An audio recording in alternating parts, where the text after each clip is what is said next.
Now, the question is does the microphone work today? How are we doing, boys and girls? Good morning, good morning. Good morning, good afternoon, or good evening, wherever you may be.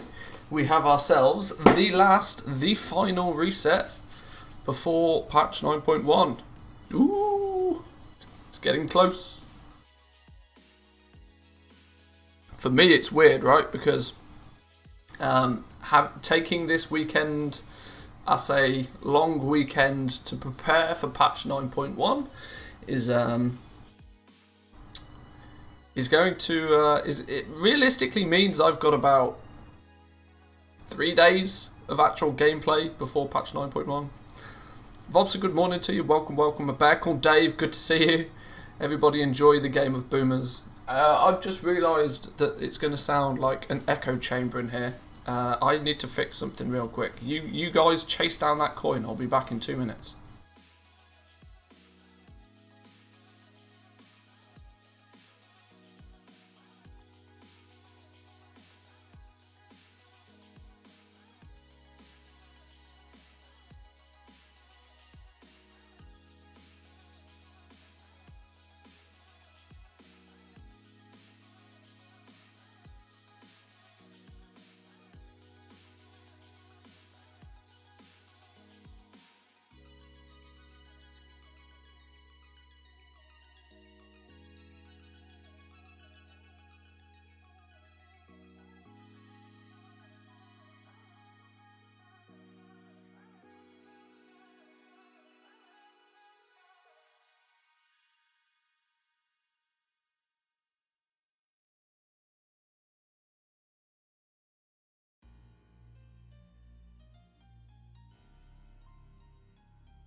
Okay. There we go. Should have muffled some of the echo a little bit. There we go. Sounds better already, I can tell. Oh my god, you guys are close. Literally one bomb left. Oh no, that cannon's going to do work. That cannon's going to do work. It went the wrong way. It went... Somebody's going to come in and ninja this coin now. Boom! Check that out for timing. Nice, Devil. Congratulations. We have ourselves a VIP for the day, boys and girls. We have ourselves a VIP. GG. Nice, Devil. Congratulations. Let's switch it over to the main scene. Boom! Get yourself VIP for the day, my man. Congrats. Let me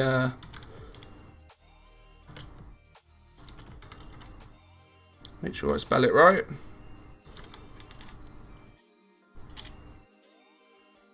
I've planned this for weeks. There we go. Congratulations, my man. You are VIP for the day. You are VIP for the day. How many subs until we reach the hot tub stream?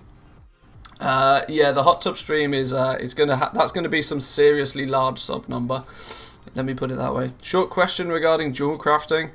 Took a short little look into your cheat sheet trying to find prospecting rates to make my decision if I should prospect myself or buy the essences from the auction house. Maybe I did not understand the columns in the sheet though. I mean, there's specifically a prospecting sheet, which is not, I don't think it's too difficult to get your head round. Although I do want to make it look a little bit better because it's, yeah, I agree. It looks a little bit scuffed, but in the prospecting sheet here, this is just data collection. What I want to do is I want to move this out the way because this is kind of less relevant to people now. I think I want to switch the order of this sheet around a little bit, but this is really your data collection. For the most part, you should probably just delete all of this, but then you have, like, I should probably label all of this, like expected materials. So if you buy your lay stripe at, I don't know, like 10 gold a piece, doesn't seem outrageous today. If you buy 10,000 lay stripe ore, it will tell you that it's going to cost you 100k, and these are the expected materials in total. What's this one? The sum of all of the gems that you get. Oh, okay, I know why that's a thing. So it'll tell you that out of this quantity, you'll get all of this. And if you want to look at individual numbers, you can say, right, well, if the lacerite ore is 10 gold a piece, how much is it costing me per gem and how much is it costing me per essence, depending on where your focus is. To be fair, most people don't care about the gems. Most people just vendor the gems. But this is the column that you're probably most interested in terms of if I prospect, how much does it cost me to get the essences? Now these numbers aren't, one thing I will clarify is these numbers are all based on this data collection. I want to update this now because for the most part this is irrelevant. We kind of know what the prospecting rates are for stuff nowadays, to a very, very accurate number. So I want to update this a little bit. So it's still not perfect because it's basically all of these calculations are being based off these numbers, which these were, you know, this was my effort at the beginning of the expansion to try and work out what all of the prospecting rates were when they were still a little bit unknown. But people have prospected millions and millions of ore at this point, and our prospecting rate information is pretty accurate. So I can probably switch this around a little bit. I know it's not perfect, but you know, it does its job. It does its job. Yeah, it probably doesn't help that this whole the most important section is this, and it's hidden to the side. But you know, what are you gonna do? What are you gonna do? Right. Few things to do today considering it's reset day. Firstly is we want to keep the auction house stocked. It's already apparent that people are in full preparation mode from every angle for patch 9.1 now. We're starting to see some ridiculous sales of things, prices going all over the place, all sorts of crazy stuff going on. Good luck, have a nice day on your way to court. You go catch those bad guys, my man. Do your thing. Have you talked about how people that haven't figured out that you need renown for the new recipes? I've caught many crafters on my realm in their level 60s in greens and renown 5. Well, it's safe to say that they probably won't be competing with rank 5 and 6 prices unless they put in a real shift. Look, if people haven't worked that out, then that's on them. It's all the benefit to you who have worked it out. That if you want to be crafting rank 5s and 6 legendaries, you are going to need to be renowned 40 going into patch 9.1 to, you know, get everything that you need done as fast as possible. The early bird catches the worm. This is why I do my best to spend as much time as possible on the PTR and hopefully report it to you guys in a fashion that's understandable. So, best way to keep up with what's going on, YouTube. There's a link down below in the description on Twitch or in the info section, whatever the fuck you want to call it, or just, you know, youtube.com/Mantheus. On the topic of YouTube, yesterday, our video on the recrafting of legendaries and the domination stuff. Now, some people apparently have got confused by that. Not surprising, because I probably didn't do the best. I probably didn't do the best job of explaining what that spreadsheet actually is. And if I'm honest, the video was not meant to be like a Mantheus reacts to Wowhead post kind of thing. It was more meant to be that this is the post that I based this information on. But what I should have clarified more so is that that is only based on people who have to recraft their legendary. It's not taking into account that there are some classes and some specs that don't need to re-roll their legendary because it's already in a viable position. But those numbers are very slim.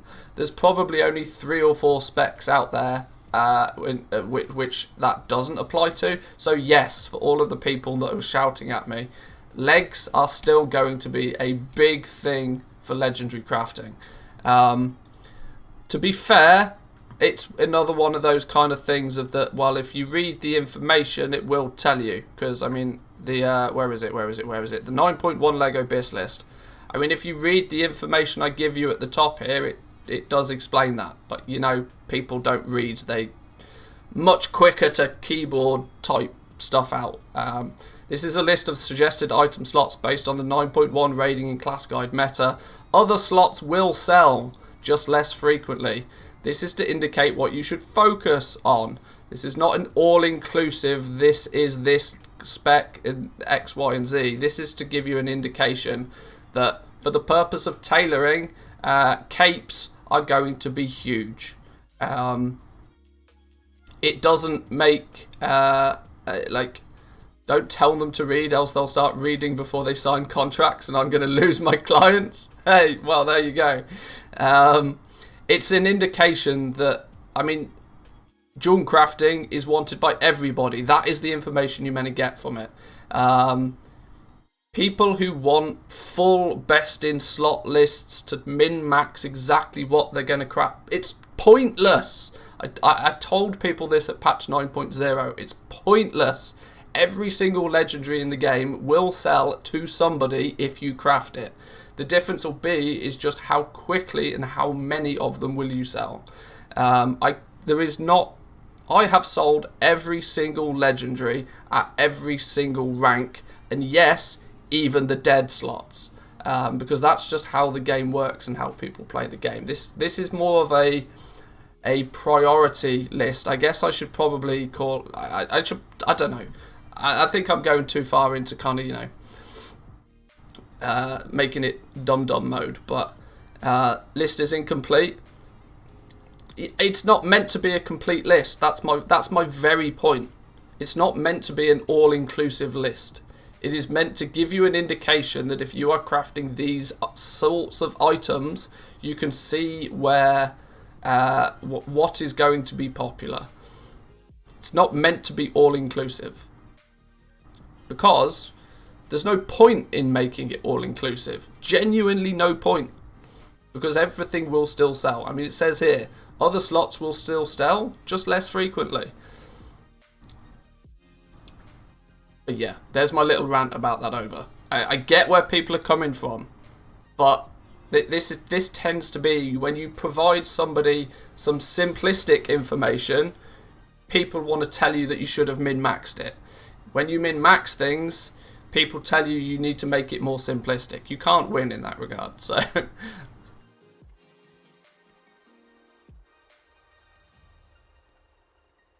but anyway, that's my piece that I wanted to say about yesterday's little guide.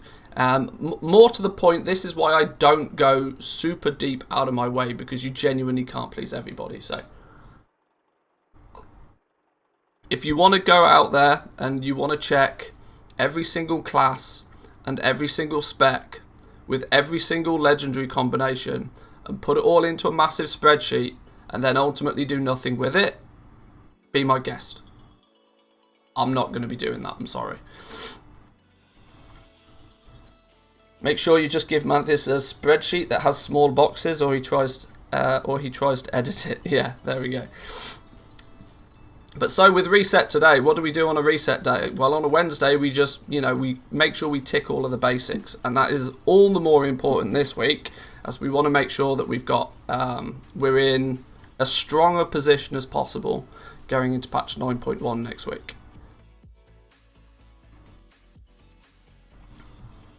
So let's get our first account logged in. We've got a few things selling on Torin Mill.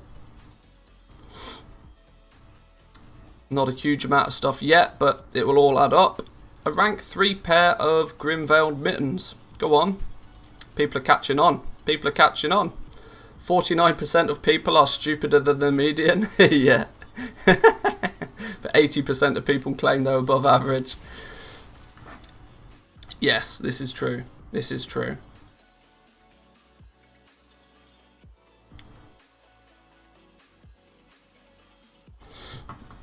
Right, so let's just leave that ticking over then. I've managed to get most of my auctions and stuff done nice and early this morning, so we can just focus on more of the gameplay stuff rather than just managing auction houses.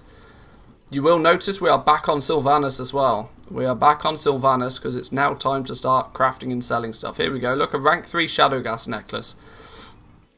Not super profitable, but the fact that it sells in the first place is pretty incredible. Obviously not just Shadow Priests are after these nowadays. 4 million in auctions. Yeah, 4 million in auctions, and these are... That is a very... This is nothing, genuinely nothing but legendaries, look. In fact, no, that's a lie. There's legendaries and there's lightless silk, a little bit of lightless silk, and a bit of shrouded cloth. But I mean, all of this shrouded cloth in total is, I don't know, 250k, not a lot. But for the most part, yes, legendaries, all the legendaries, at a competitive price as well. So, yeah, potentially 4 million of stuff to sell. But that's what happens when you have the ability to craft every single legendary. For the most part, I should have everything represented. I think. I should do at least anyway. What are we missing? Unbodied legs at 235. We need to craft a few more of those. But yeah, we craft and sell everything. 23k rank 3 neck, not very profitable. To be fair, yeah, I get your point. Actually selling a rank 3 neck at a profit in the first place is bonkers. But yes, it is. Did Denathris on my alts yesterday. I'd forgotten that you get a ton of anima for completing it the first time. It's like 1500 anima or something ridiculous, isn't it? It's a really good, it's a good way to get your Covenant to rank 1 across the board for everything really quickly. It's not going to do much for if you want to get rank 2 across the board, but it's definitely a good start. It's like 1k anima the first time you kill him. Yeah, it's definitely in 4 figures. I can't remember exactly what it is, but it's worth doing, put it that way, considering it's LFR and you can just AFK it if you really want. Well, you can't, because you will absolutely die if you AFK there, but you know what I mean. Right, let's get mission table done first and foremost. I'm drinking a combination of coffee and water because it's, once again, about 7 million degrees in Finland today. And Finland is not a country that is prepared for hot weather. The houses are designed to keep heat in because, you know, 19 months out of 12 it's snowing.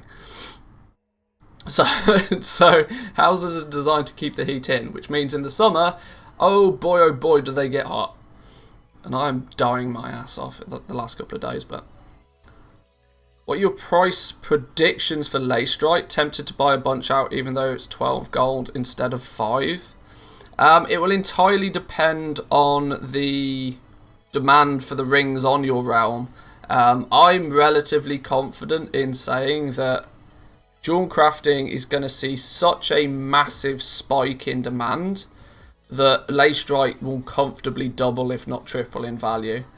Farmers with less bots and less multi-boxers doing the farming, I don't feel that the supply will be able to keep up for a short period of time.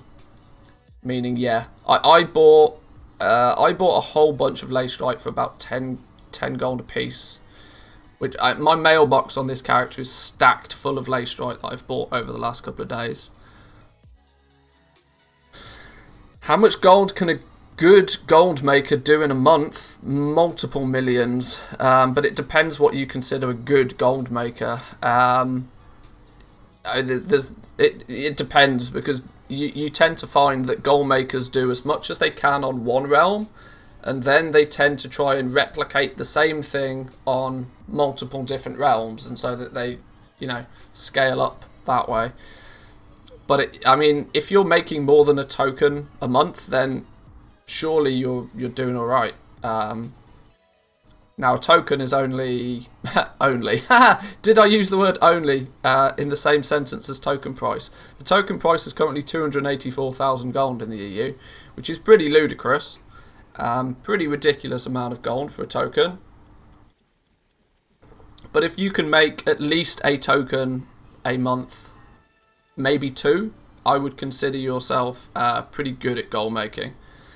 Now, you know, when you really start scaling things up, making 4 or 5 million a month is not out of the realms of possibility. But it averages out, right? You tend to find that gold makers will, or goblins should I say in general, will make the lion's share of their gold in a very small period of time. Because it's all about focusing on doing it when the going's good, you know. So like patch launches, expansion launches, when the new raid comes out, this sort of thing. Those are the periods in time where there's lots of gold to be made. In the downtime, it's just, you know, keeping the system ticking over. Wanted to restock today, but market's already reset. Today is not the day to be buying materials.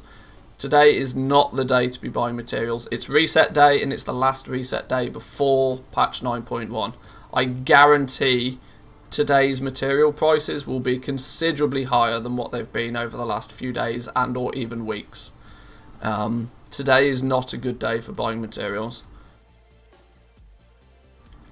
Restocking your materials should usually want to be done sort of Sunday/Monday. By Tuesday it's getting a bit risky, and by Wednesday it's usually a terrible idea.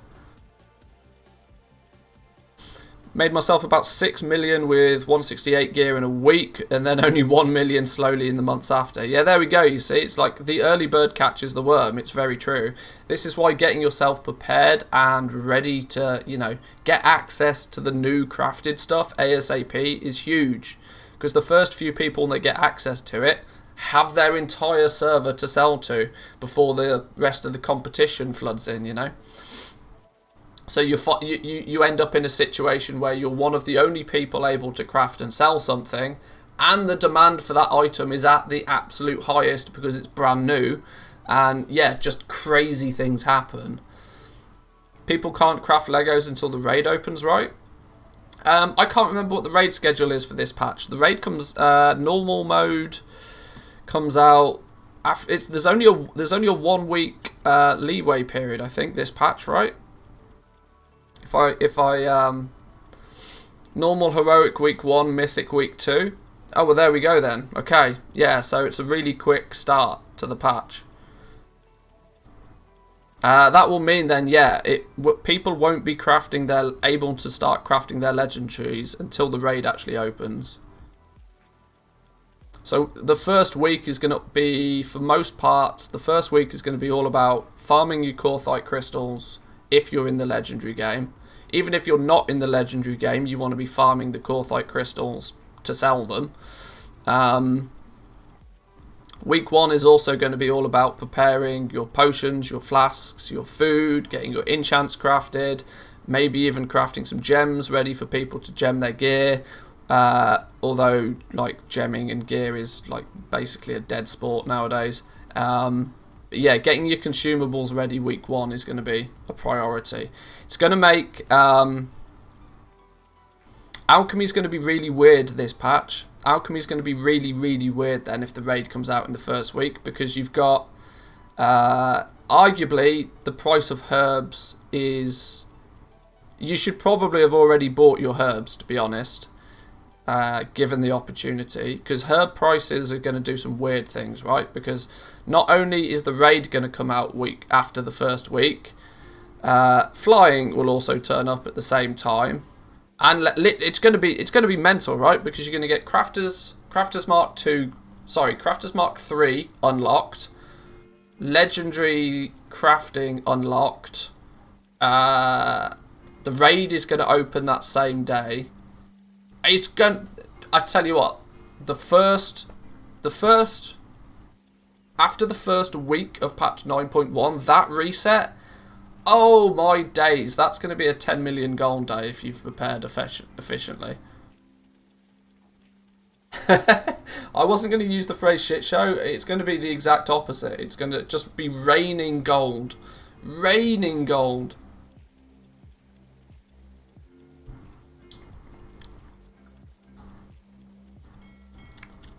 I need to be making sure my accounts are doing something constructive actually all the time, but I get too busy talking to you guys and forget to actually play the game.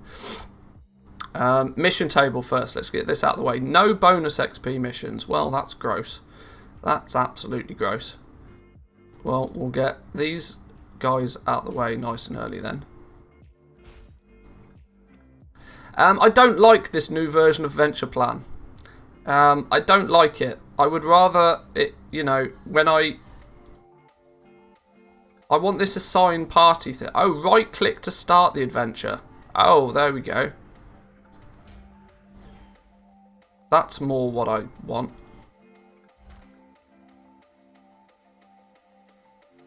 Because when I've got dudes ready, I just want it to go. I don't want to plan everything and then send everything in one go. I just want them gone. That may just be a me thing. It's very much a me thing, but...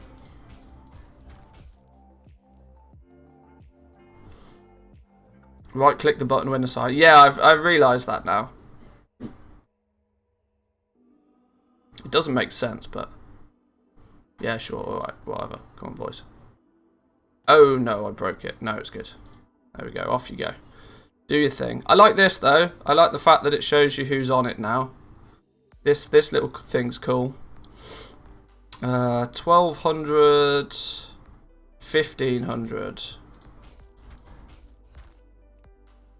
Oh, dear, okay.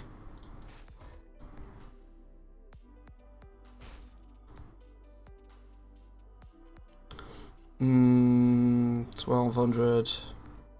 Hang on. 1200 with a meat cache or 1200 with pet charms. I'll take pet charms.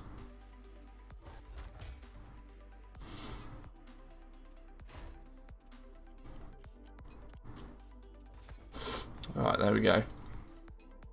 So, what I'm going to do is quickly smash out the mission table, and then we'll rotate back round and do all the basic stuff we need.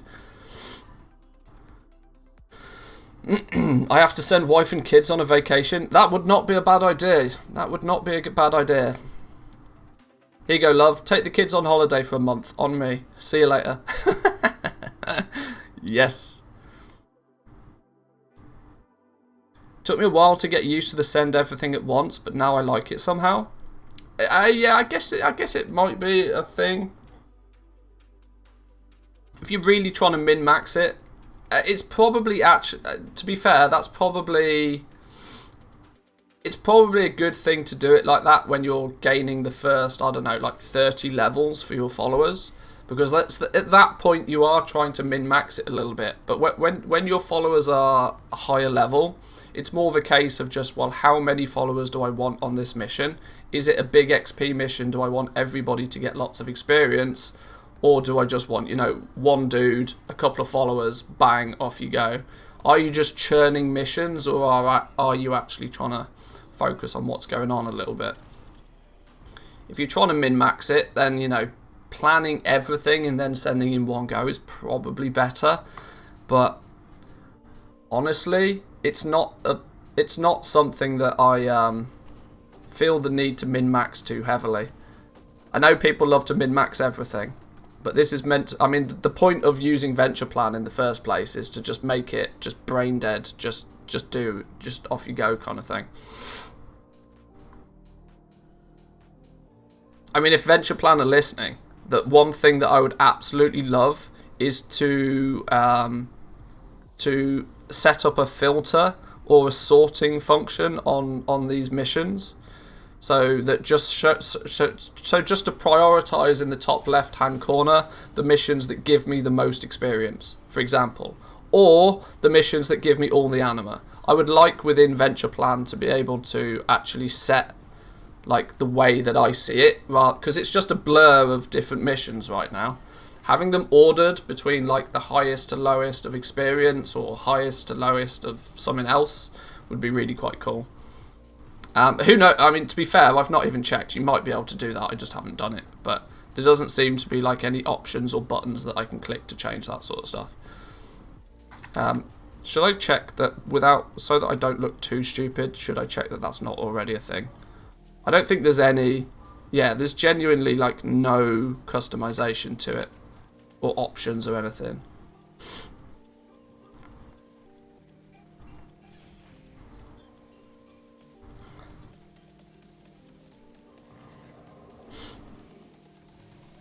Need to talk to my friend and see if she can take my girlfriend off my hands for patch day. Yeah. Well, obviously being in a content creation position, I've told Mrs. Manthias that, the patch is going to come out and I am going to be busy for a good period of time. Be prepared. It's kind of frustrating because she's on holiday at the same time, so she's going to want to be doing, like holiday things. Let's hope she's not listening. Is there no... Oh, there's anima missions here. Let's get the anima missions then.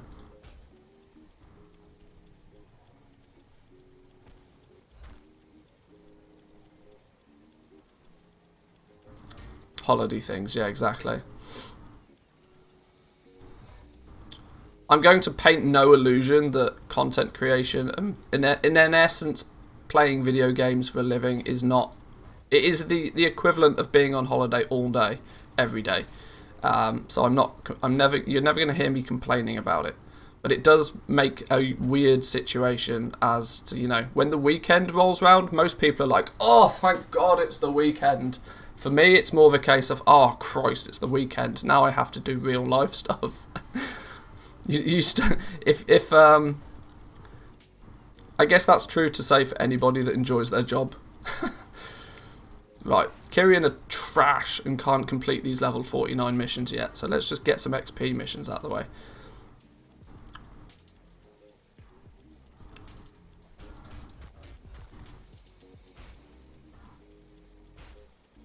Is that... Ooh, that's really close, but everybody levels up, so it's fine. Oh, it's this... I need to remember to right-click the button.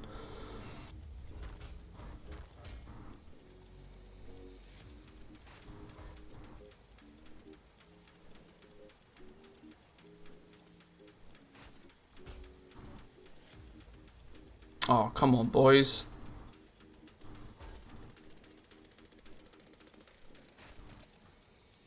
Huh? Where'd the mission go?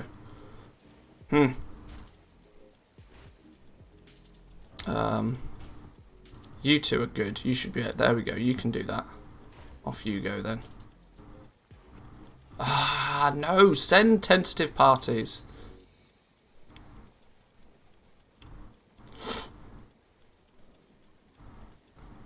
You should show her how to do holiday things like farming seasonal items to sell.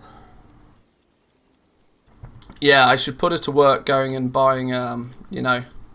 Just go and gather me some, what are these, Swift Spring Striders. How much are these going for nowadays? Are these profitable yet? What did I pay for these? Apparently I paid an average of 18,000 gold for these things. They are currently 28,000 gold. I'll wait. We'll wait. Right, something a bit easier that dudes can actually do. Oh, there's an anima mission. See, I genuinely didn't even realise there was an anima mission. Right, you go do that then.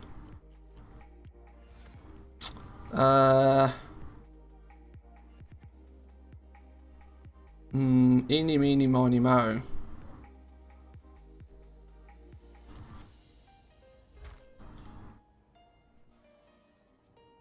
A bit too late to collect a Spring Strider. Well, it is now, of course, but...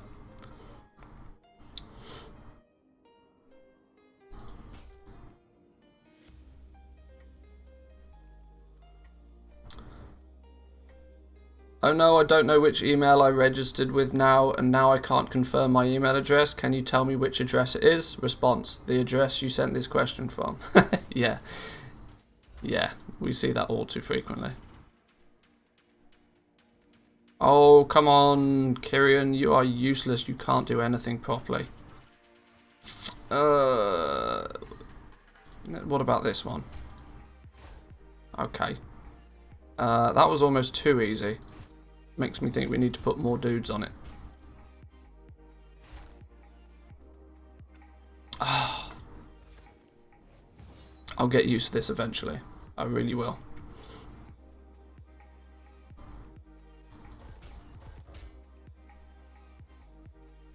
Yep, sure, fine. There we go. There we go. Dudes on missions. We're good. We're good.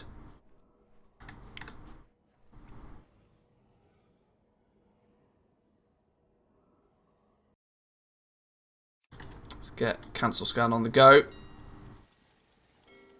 Double cancel scans.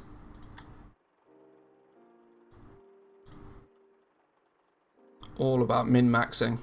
This is why you have your auction house accounts on separate accounts when you go multi-realm. Because I can do two things. Oh my god. People are waking up. Oh, it's only 31. We're fine. Bought my Spring Striders for 24k. They're now up to 25. Great investment. Absolutely wonderful.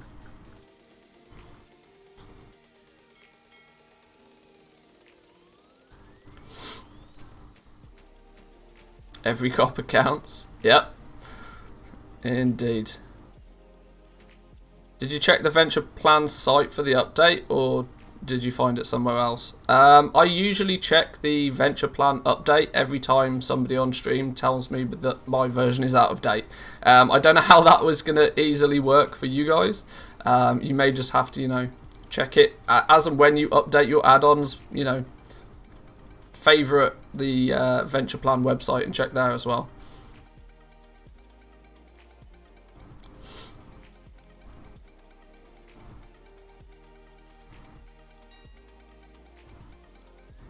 Farmed up 3 of them and sold them all for 25k each during the event. Nice little way to make a bit of starter gold on a new server.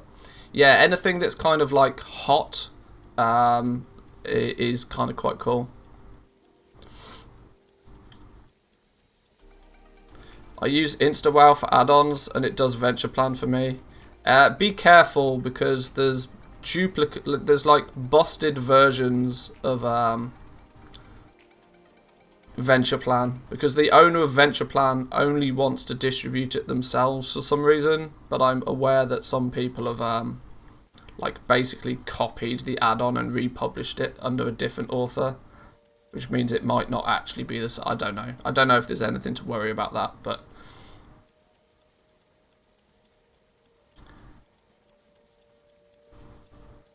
just never miss a part of the stream and update when somebody tells Mantheus to update it. Well, there we go. That's there we go. That's the way to do it, right? Just never miss a minute of the stream. Job done. So rank 3s and rank 4s seem to be doing alright so far today. People are buying legendaries again, which is cool. Well, to be fair, people probably have been buying legendaries on Sylvanas. I've just not been listing them. But I'm happy to take a few sales today across a few different realms if possible. We're actually up to almost a record amount of gold on Tor and Mill now. I feel as if I need to do a Tor and Mill update video for YouTube. Now that we're actually starting to make some progress.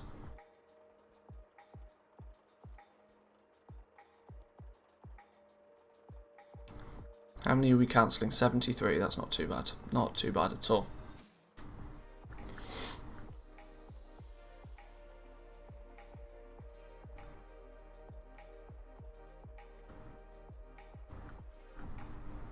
Oh, I've just realised I'm cancel scanning on 168 gear again. I'm not sure if that's a good or a bad idea. It's a bad idea if I do cancel scans too frequently. I didn't realise I was doing that. I thought this was just all legendaries.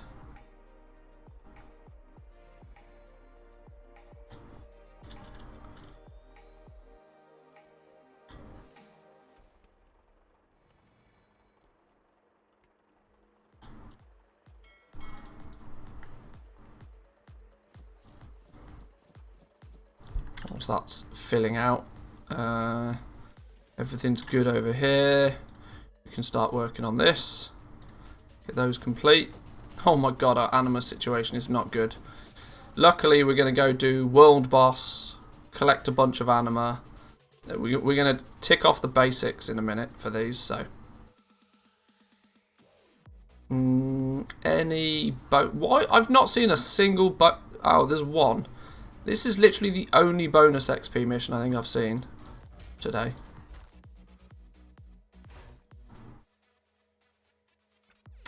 No, send automatically.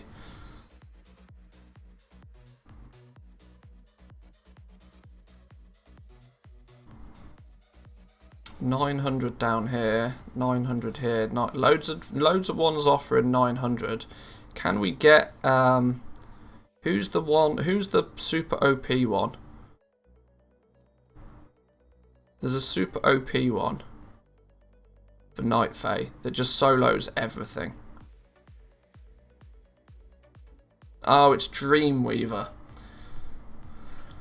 I've already sent Dreamweaver out on something. Oops. Dreamweaver, but that got nerfed. It's still good. It was Dreamweaver and stacking the debuffs from the troops. Oh, I see. Oh, but they don't stack anymore.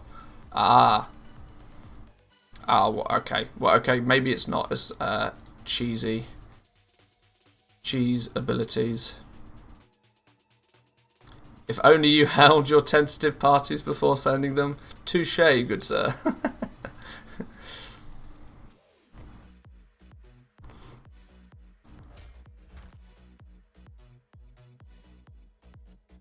I was really hoping that these guys would be able to do the next mission.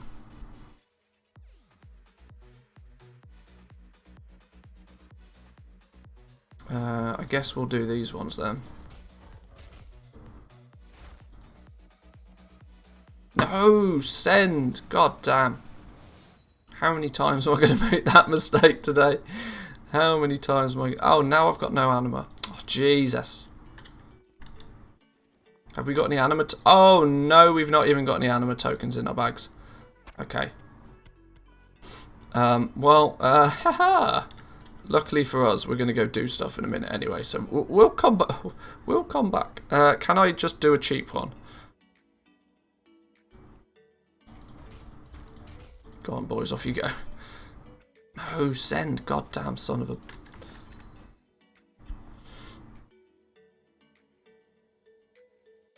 Cancel scan.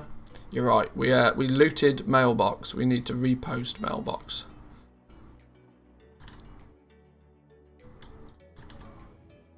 Juggling 3 accounts is more difficult than it looks.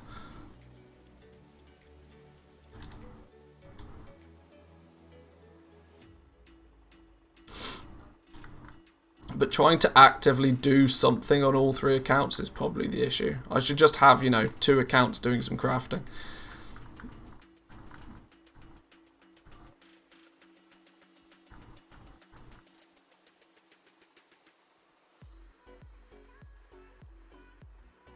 Yo, to be fair, some of the prices on these 168 gear, it looks like it's pretty worthwhile to be cancel scanning. If shade-bound waist guards, for example, are still 3,000 gold a piece.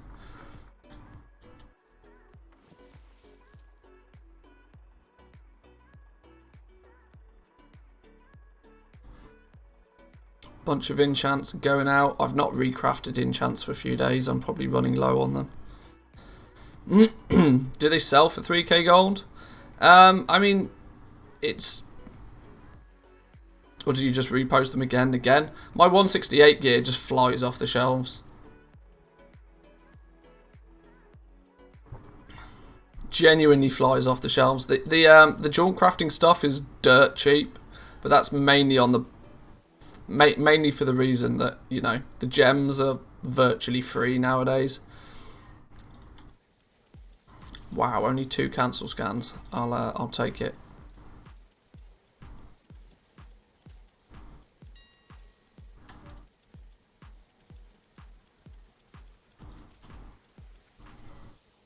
Just make a redeemable cancel scan for channel points so we can remind you every 30 seconds to do it. Well, emotes are for that one now. We've got the cancel scan and post scan emotes. Of course, that does require you to be a sub. Yesterday, most 168 auctions ran out on my server. I got to sell 1 leather set for 70k. Holy smoke. Holy smoke.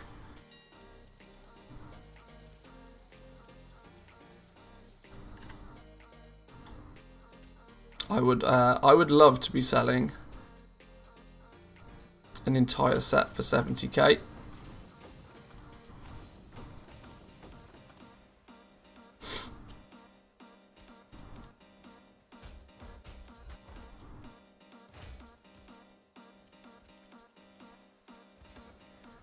What? Hang on, why didn't it send? Did it send? It did send, there we go. Bonus XP anywhere? Nope.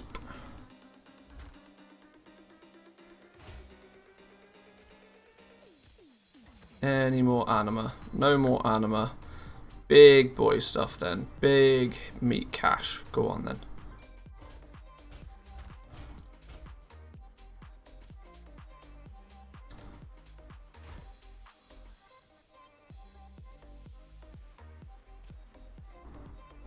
Downside, I'm selling like 8 sets per day only. How's that a downside? You sold one, you just told me a second ago you sold a leather set for 70k, and then you tell me that there's a downside that you only did that 8 times. What? What? You've lost me. You've lost me. The logic is missing there. Made 250k profit overnight on cape sales. Loving life. Capes are gonna go burr, along with anything jewel crafting, I feel.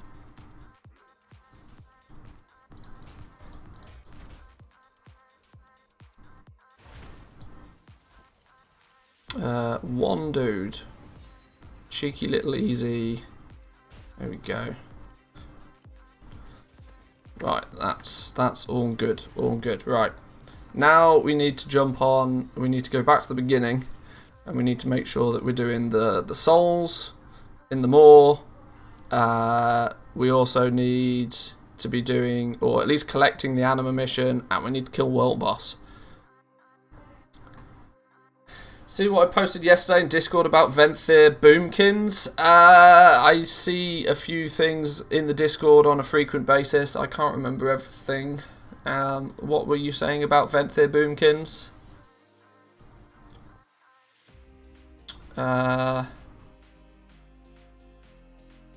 Regarding the legendaries.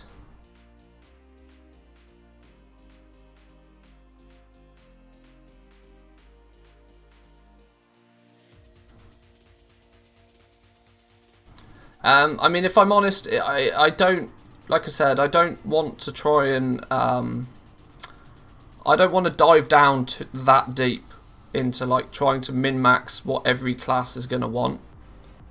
Because I'm of the opinion that it's a waste of time and effort. Putting more time and effort into just being able to craft more different legendaries, and then you'll win either way. If you're just, you know, recrafting what you sell. I think there's something like, what is it? There's 130 different item slots and like ranks or something, with 2 additional ranks for everything on top of that. It's going to be a lot to deal with. Min-maxing that heavily is, yeah, it seems frivolous to me. I would not recommend. But, I mean, if you want to, I mean, you do you. Let's grab the other 2. What I really dislike about the Necrolord camp, the Covenant, is that it's all inside. I have to run around on foot. All the good bits inside, anyway. At least the Kyrian one you can mount up and you can run about. Where's the world boss this week? Where's world boss? Who are we going to pew-pew world boss-wise? Oh, he's right here. He's a local boy today.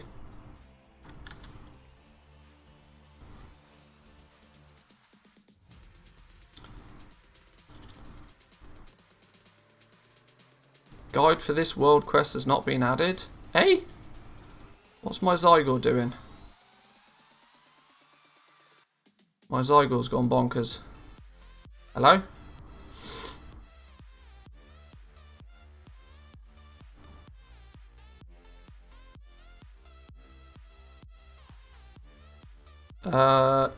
What's going on? Why have I... What? Huh? Why has my Zygor gone bonkers? Hang on.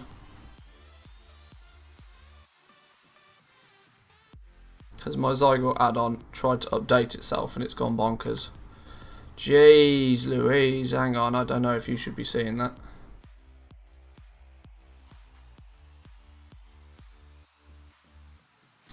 Check for updates.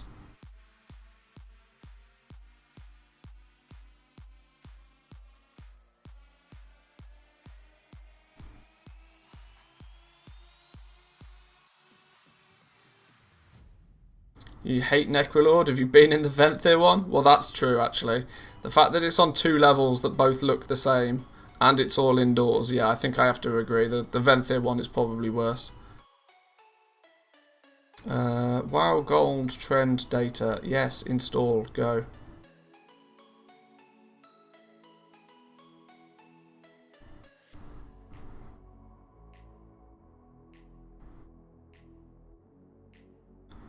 This update will become active the next time you log into World of Warcraft. Okay.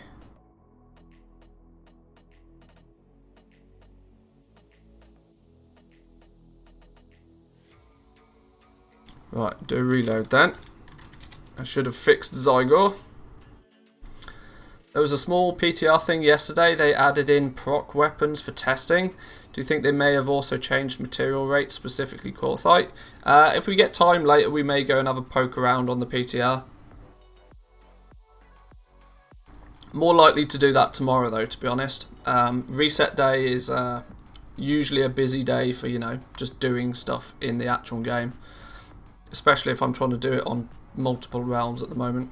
We may take a little poke around the PTR though if we have some time. Right, that's updating in the background.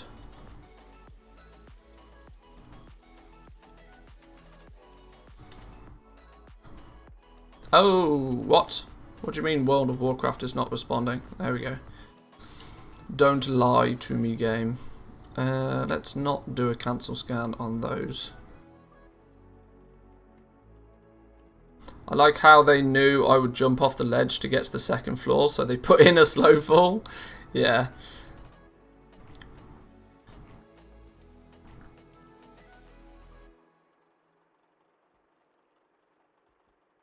Not many legendaries to cancel here, which is nice.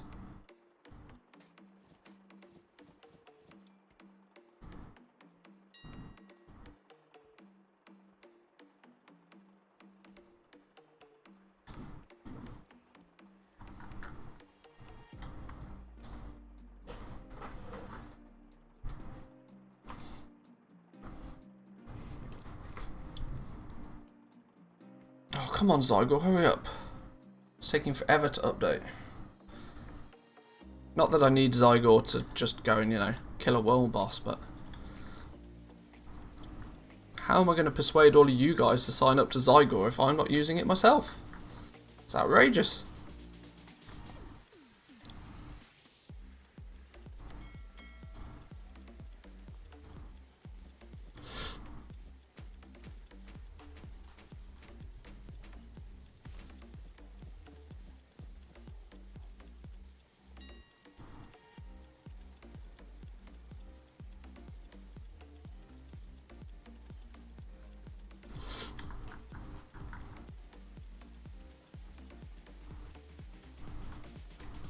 Lovely stuff. Lovely. Oh, we sold a rank 3 Bone Shatter Vest. Well, that's an odd one to sell.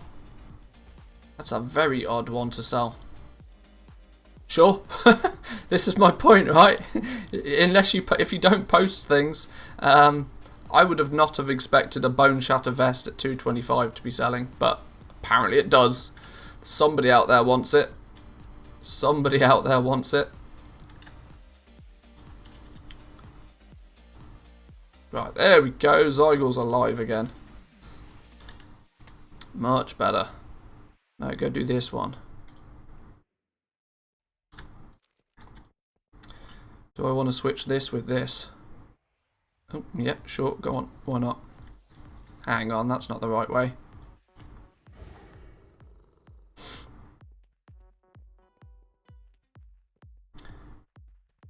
Think I'm finally set up for 9-1, nothing of importance left. It's good effort, my man, good effort. I would love to say I'm in the same position. Now, as far as Sylvanas is concerned, my main realm, I'm basically there. I do need to figure out and switch around a few TSM related things, groups and operations and that sort of stuff. But that's just an afternoon of just fiddling around with a new profile. For the most part, it's everything done. The only thing that's really bad is that I still am only 13k into Ascended reputation. I really could do with getting these guys exalted. So I should, in theory, be doing everything in my power to do everything in Bastion. Because, of course, playing Alliance means I'm at a huge I'm not paying 106 gold for my arboreal shards, let's put it that way. Even though, you know, currently I am.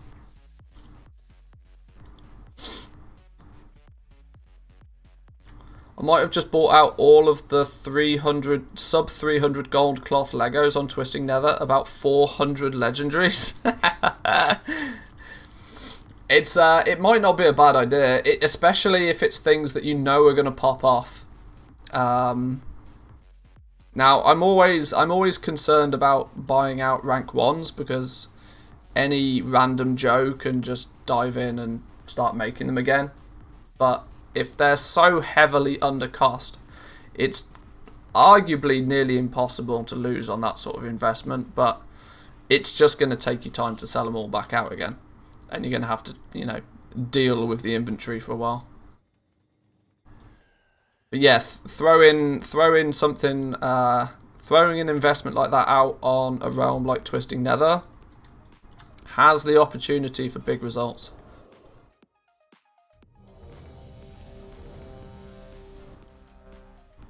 Oh, get the tag. Game, want to buy some frame rate, please, for the love of God.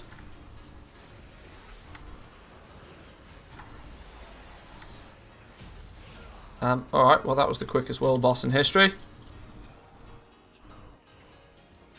Whoa, my game didn't even have chance to, still having a heart attack.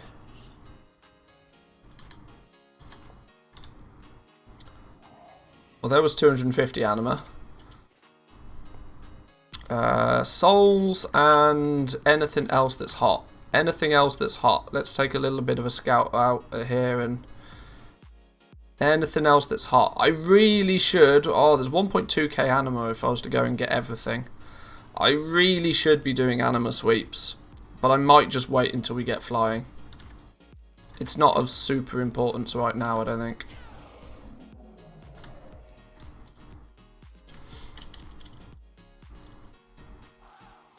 Did somebody say they need a new GPU? Yes, I do. I also need an AC unit. Yes, there's lots of things I need. Sure do for 2042. Yeah, that you know that thing is going to just churn pixels. That thing is going to be pretty hungry on the graphical megabytes. Have some technical terms there.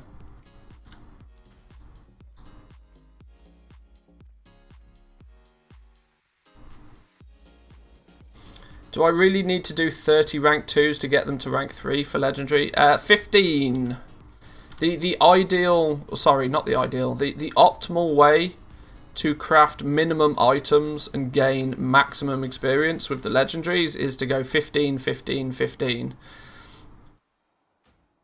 So 15 rank 1s to unlock rank 2, 15 rank 2s to unlock rank 3, and then finally 15 rank 3s to unlock rank 4. But in reality, though, that doesn't always pan out. If you level it up solely by crafting what you sell, you may find by the time you actually unlock rank 4, you'll have sold a lot more of one rank than you will of another, which is another reason why I don't really recommend power leveling.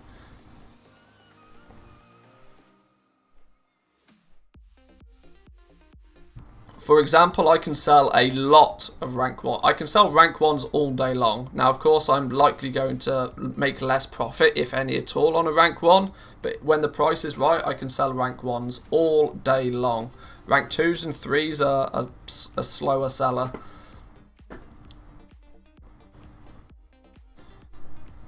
If you craft a rank 1, the XP still counts to get you to rank 3. Yeah, you get it's very simple. 5 experience for crafting a rank 1, 10 experience for crafting a rank 2, 15 experience for crafting a rank 3.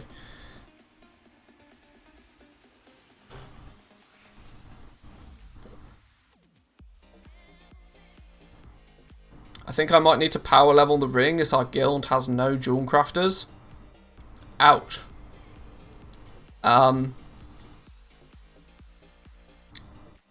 Today that could get pretty expensive. I would imagine your, let's see, Phaedrum ore and I want to say Sinvir ore.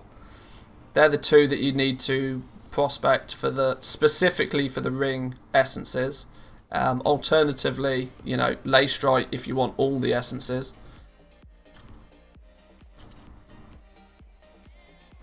Ore prices, considering yesterday's post on Wowhead, ore prices have gone a little bit loopy. I'd wait for flying to unlock, to be honest. It's way too expensive at the moment. It's an investment though, right? Even if it's expensive now, the potential out the other end, if you're willing to risk doing it now, is pretty great.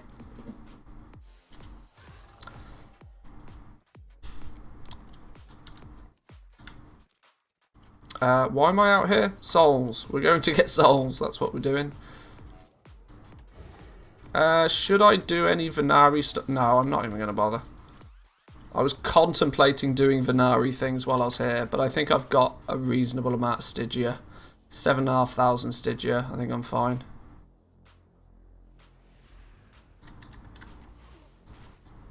Where's me pet?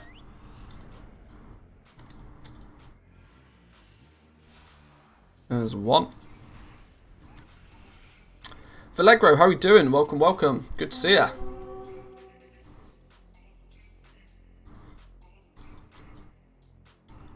If you're doing it for the guild, time to tap up those guild miners for assistance. Well, yeah, exactly. Like, if you are, in theory, doing it for the guild, you know, just maybe message the guild master and say, you know, all of that Leystrite ore that's in the guild bank, can I have it, please?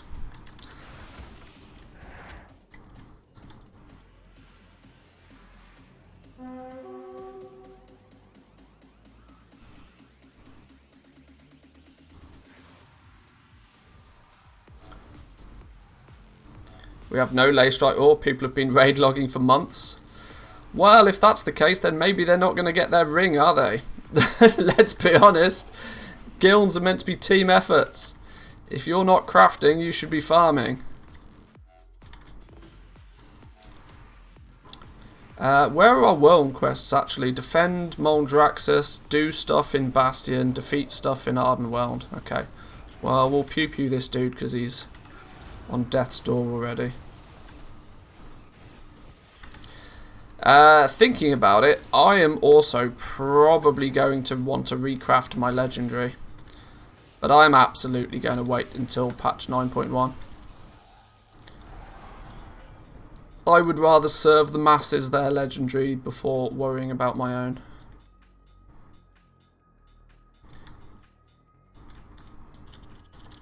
In before they only have 400 units, then later demand rank 5s and 6s for free.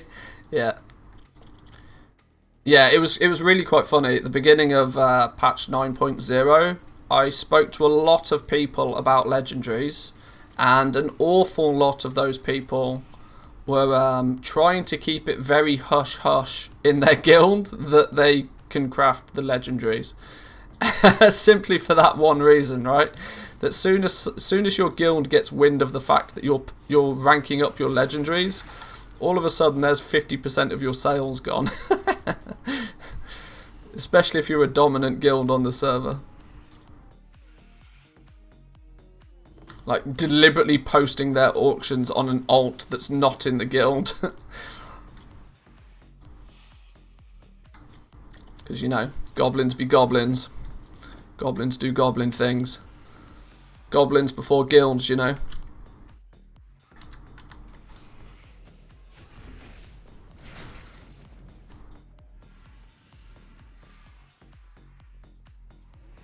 Right, 14. 14. Should we pew-pew this dude while we wait? Why not?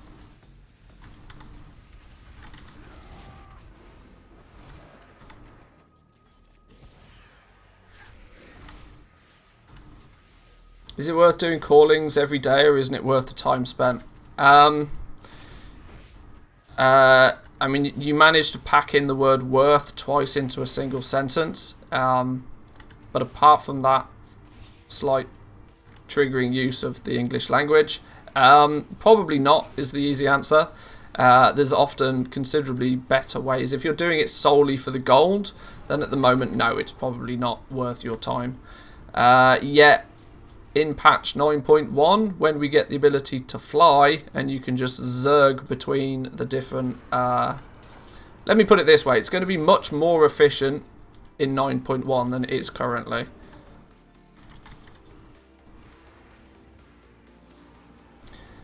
Yeah, if you, yeah, like what was said, if you're actually missing renown, it's not a bad idea, as your callings are a good source of catch-up renown, especially if you're not so much of a fan of doing, you know, LFR and silly things like that.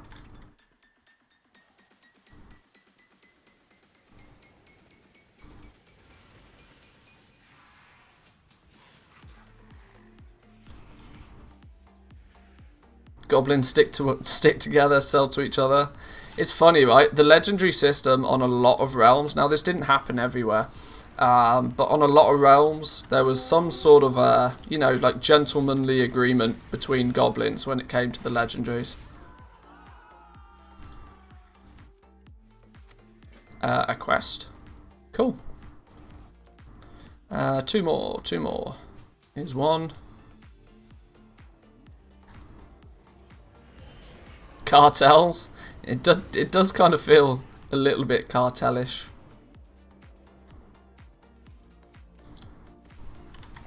I mean, nobody was having their knees capped for, you know, breaking the cartel rules, but sod off. Let me click. There we go. There we go. I was about to get real annoyed at this dude then. There's our souls done. Killed the world boss. We're done. Let's get out of here. This one.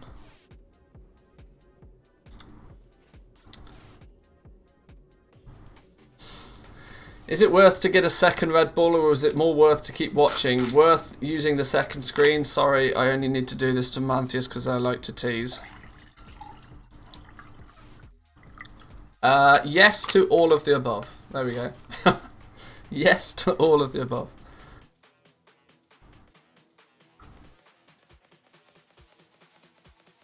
Yeah, callings are best done when you can overlap them. For example, today is probably a terrible day to do callings because you've got some in Ardenweld, some in Bastion, and some in Maldraxxus, meaning you're going to have to go all over the place to do your callings. If you can get them to overlap, it's definitely a bonus. Right, there's another 700. There's 750 anima to the collection.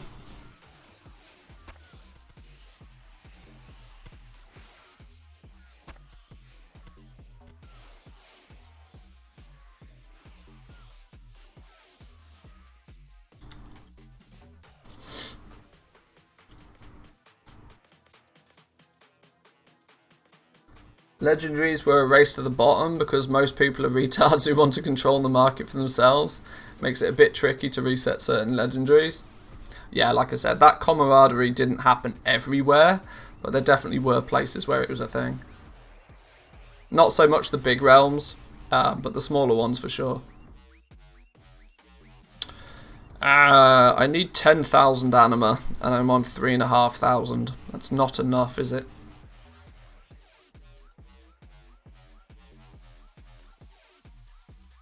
I was wrong earlier about the raid release. It's first week nothing, second week normal heroic. Yeah, I mean there's a 1 week of nothing before the raid starts.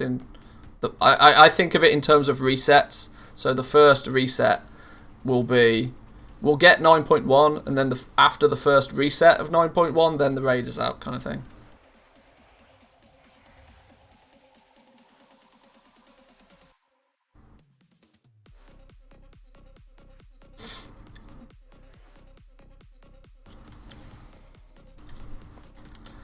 If we have time, we might do an anima sweep, but I don't think it's going to happen, if I'm brutally honest. What I do need to do on this character, though, when am I going to start doing inventory management? I don't know. I have a lot of lay strike to prospect that I need to do stuff with. I have a lot of auctions I need to be posting on this dude as well, just past expansion stuff. Looks like we're downloading 9.1 data. Are we? Are we? I might have already done it.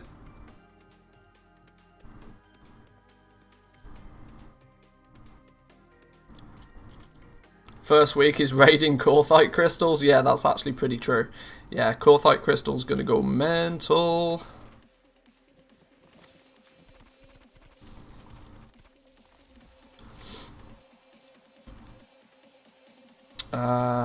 Okay, before we get too deep into crafting, let's get world boss and souls done where necessary.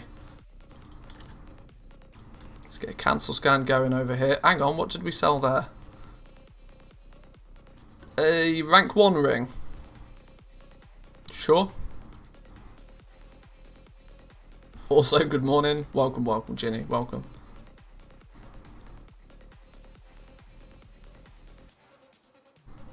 Where does the quest start for 9-1? Need to know where to park my alts. I believe it'll be a, you know, default pop-up quest that it'll just trigger wherever you are.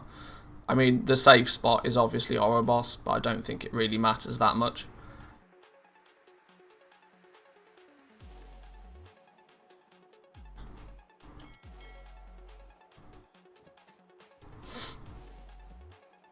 Doing a lot of cancel scanning on the Grim Veil stuff specifically, which is an indication that a lot of it is selling profitably, or at least within my threshold for sellout stuff. You mentioned after yesterday's Wowhead post, were you referring to this one? Yeah. Yeah, that's caused a lot of crazy things to happen. Leystrite ore 10 gold a piece, Oxane ore 27, Sinvir 39, Phaedrum 47, Solanum ore 61. Look at the quantities as well. Like, there's not even a lot of any of this either. For reference, Tauren Mill usually has 40-50,000 of these ore on the auction house at any time.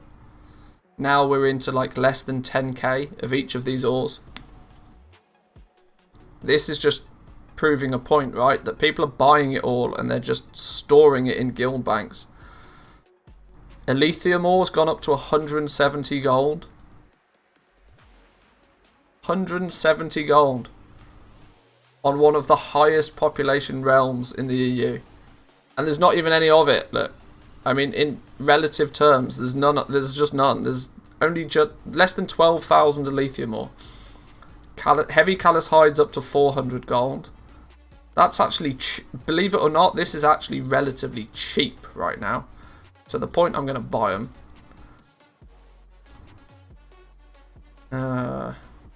If I want to keep up with everything that's going on, I'm going to need them.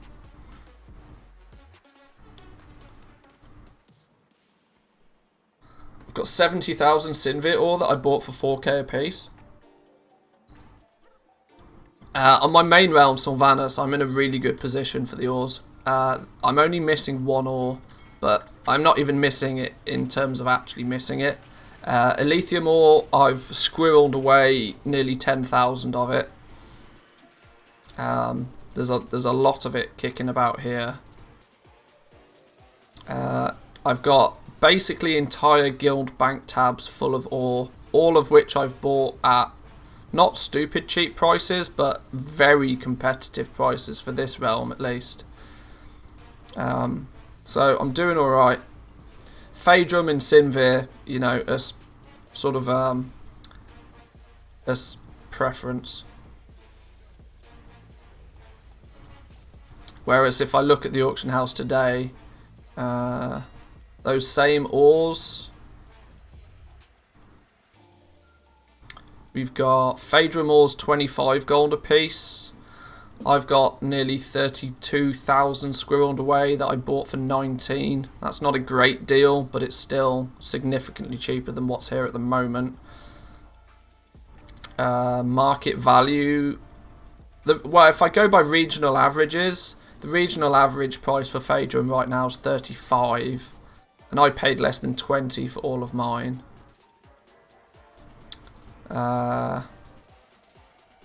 Sinvir ore, the regional average is 23. I bought 33,000 of it for an average of 13. It's now 41 on this realm though. Oxane ore is just ridiculous. This is the one I'm lacking in more so than anything else. I could do with more Oxane ore, if I'm honest. Which is weird, right? Because there was a period in time where Oxane ore was being just like super botted. Like ridiculously level.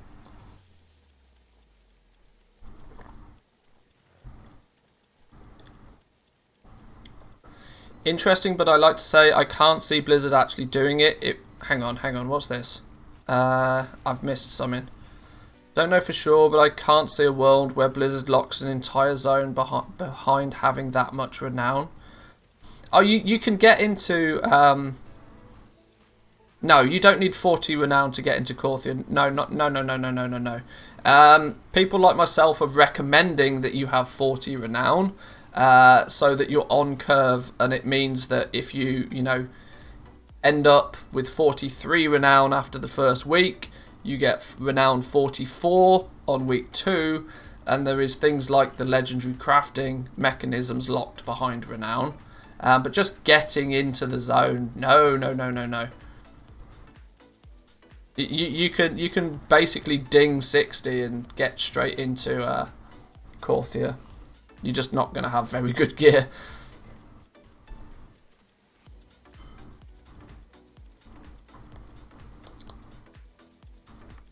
Lithium ore's 120 gold over here.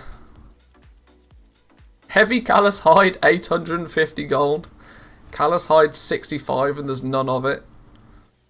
Damn. Good thing I've got this squirreled away. How much heavy callous hide does it claim I have? TSM thinks I've got 5,000 heavy callous hide and 1,200 enchanted heavy callous hide.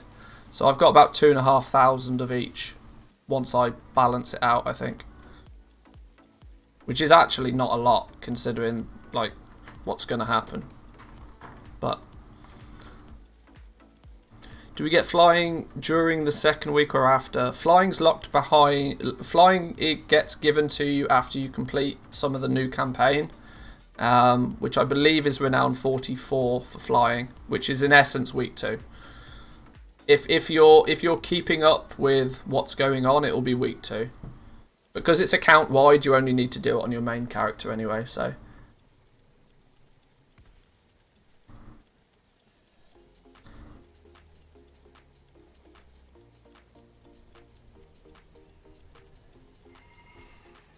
Can't wait for flying and prices to go back to the bottom.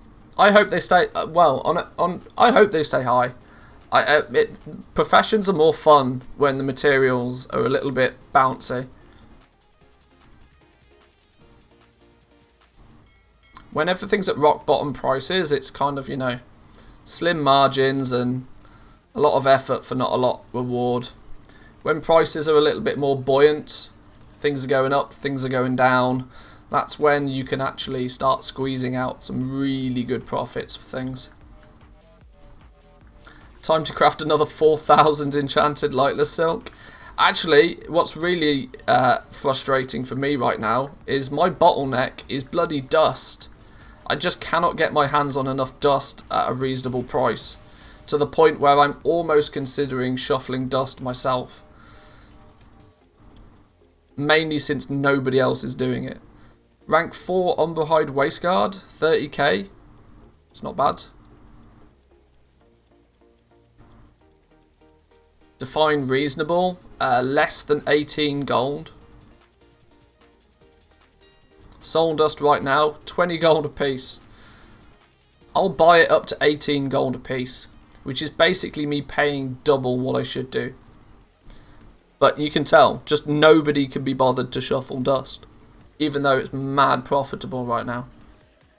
Considering you can get like shrouded cloth, even my shrouded cloth at 2 gold a piece means you can be making dust for like 12 gold.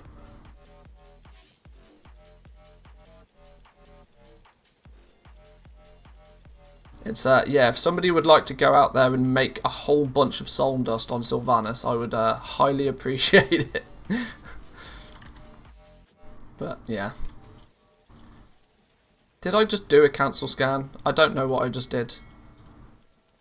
Yeah, I did do a cancel scan. And then forgot to post everything again.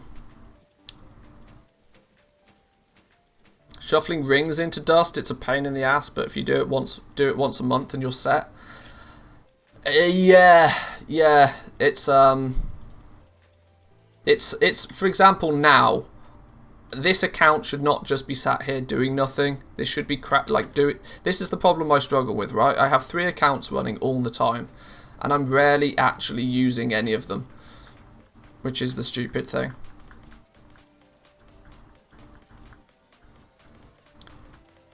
The main benefit that I gain from having multiple accounts is that I don't have to log on and log off characters. I really don't min-max them like I should do.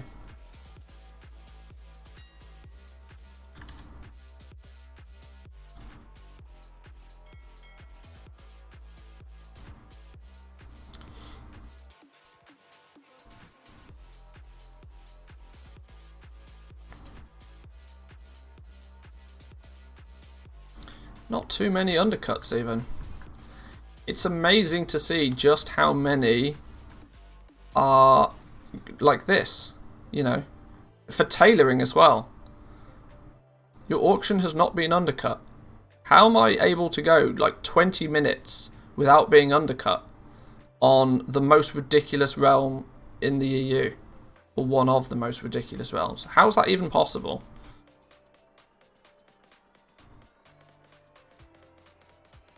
Oh, juicy sale. Unbehind legs at rank 4. 50k. That'll do. That'll do.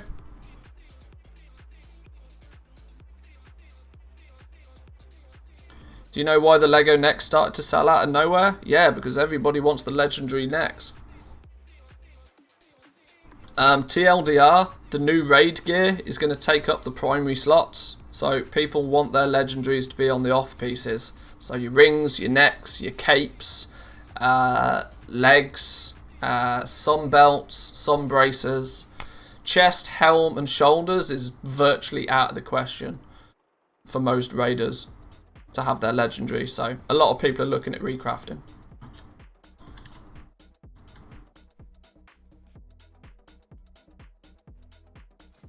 Oh no, we were doing world boss, weren't we? Let's fly our way over to world boss.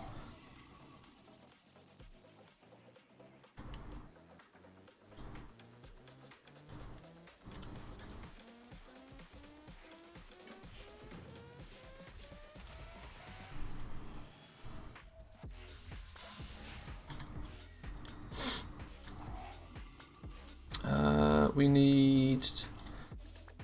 Let's go grab our calling for our souls. Now watch as I get unlucky and never get any raid drops. Hey, there is that. Oh, nice. We're now capped on souls. Good, good, good, good, good. That's what we want to be.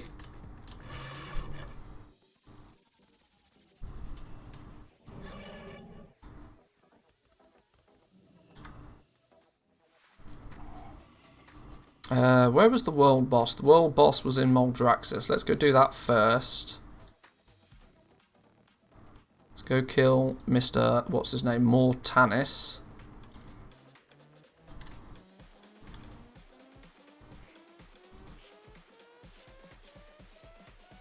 I regularly buy thousands of Amberjacks at 1.75 gold. Don't know how. I've really not paid any attention to like the fishing side of it. Who the hell goes fishing for them? How have I not been undercut on anything? Did I not repost?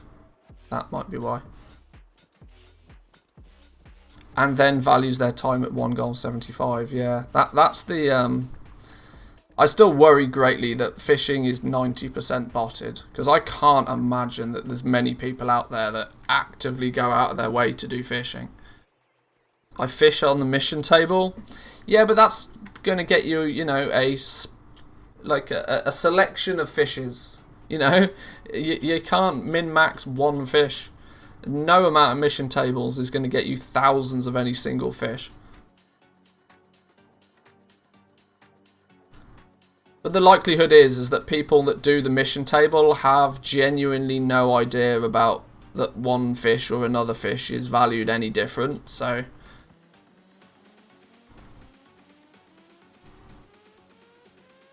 I've made about 550 feasts with a mission table. It's not bad going, you know. It's not bad going.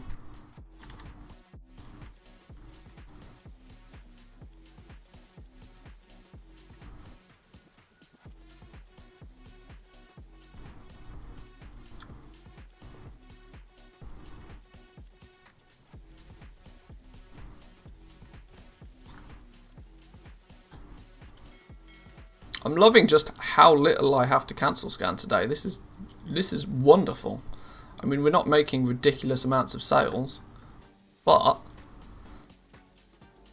the matter of the fact is we're selling stuff, and I'm not having to try that hard to sell it.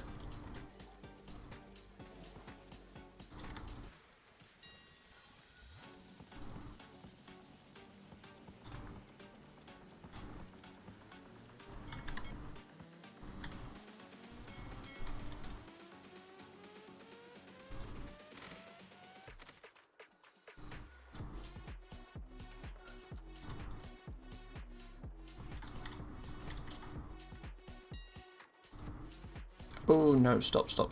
And that one.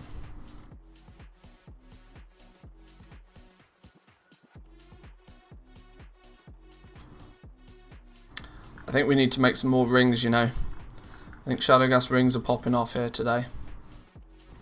Let's take a look at shadow gas ring.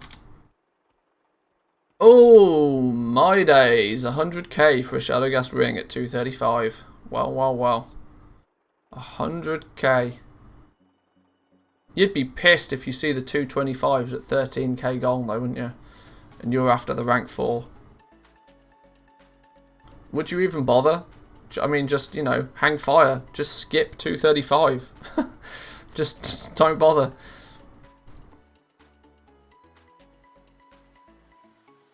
I don't think I've actually even unlocked... Well, yeah, I can categorically tell you I've not even unlocked rank 3 in the rings yet.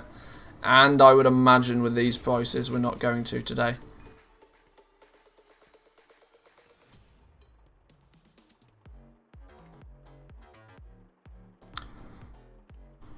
Feels really dirty buying 4,000 laserite ore for nearly 50k. Real dirty.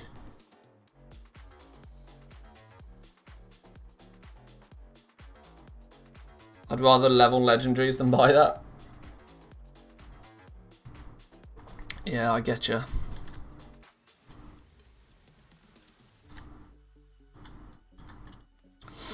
Right, let's go kill world boss, get some souls done, and then we can get back to selling stuff.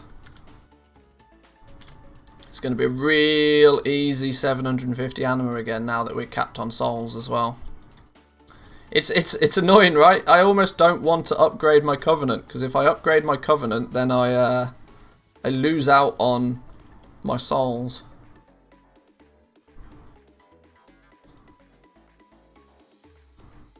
Because only when you're capped do you get the bonus anima. It's a short-term gain instead of a long-term gain, but every time I see those prices, I could almost kick myself. I sold half a guild bank for 3 gold before the nerf. Oh no, well, yeah. I mean, this is it, right? When it's always very, very difficult to see what's going to happen in the future. But this is kind of why I've said for a long time, what I feel bad for is all the people that have spent hours and hours of their day vendor shuffling materials, and now the materials are worth 10 times more than what they were vendor shuffling them for. It's why I kind of I consider vendor shuffling like the last case scenario.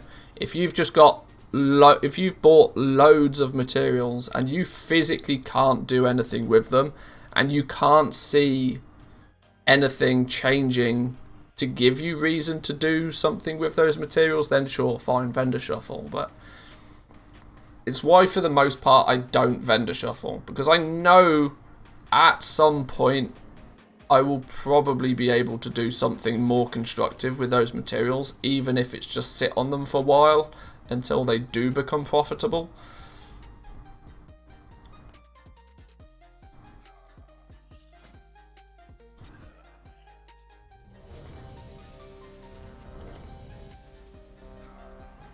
There he is.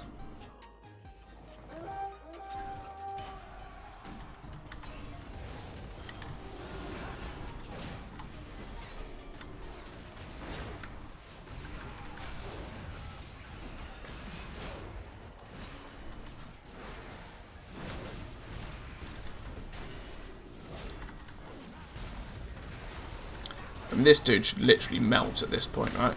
Surely.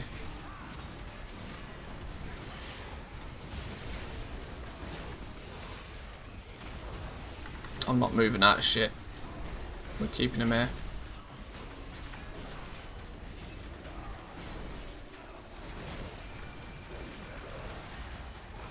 Okay, apparently we are moving him.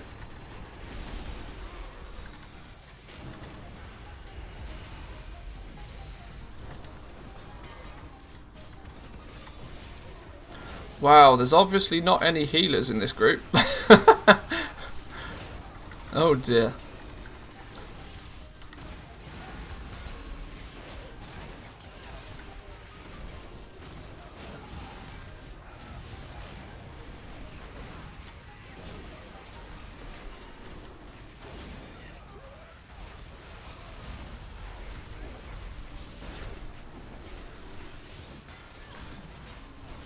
Come on, dude, hurry up and die. More dots, more dots. I had to solo heal a full raid group for this guy today. It was tough to say the least. The thing is, people queue up to be healer when they're not even, they don't have any intention of healing. They you know, it's just they just happen to be there.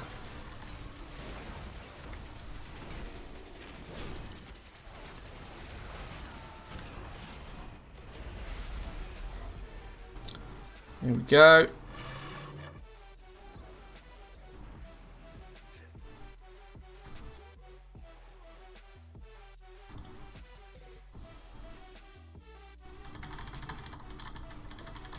Let me mount up.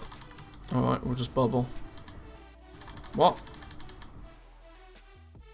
How even after bubbling can I not? How can I still not mount up even after I bubbled? How's that a thing? Game? Hello? Would love to drop aggro about now. There we go. Thank you. I frequently just queue us all 3 roles regardless of what role I'm actually playing. Don't survive long enough to bother respecing. It's often the case. Doing it on a Wednesday, it's just a Zerg fest. Whoa, whoa, whoa, whoa, whoa. Can we relax with all of the aggro, please? Group? Are you even in a group? Yeah, I am, but my raid frames are set to hide in combat. Which I know is not a great thing to have as a tank, but when I'm doing stuff like this, I genuinely don't care who else is in the group. Let's be honest, it's not actually group content, is it?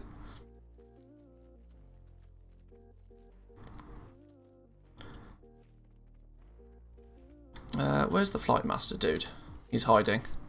I need to go do some flying. Over to the moor. Grab ourselves 20 souls.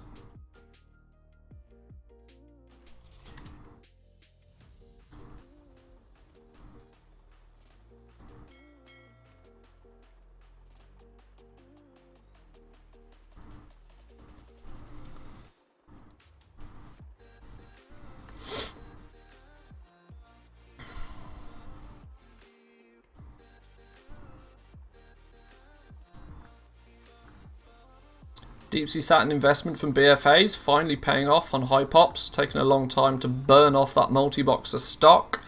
Yeah, it's incredible just how oversupplied some markets were because of bots and multi-boxing and all of that shenanigans. But the good thing is that once that excess supply is burnt off, you're just printing money. It's like all the way to the bank. If you were patient enough with your stock.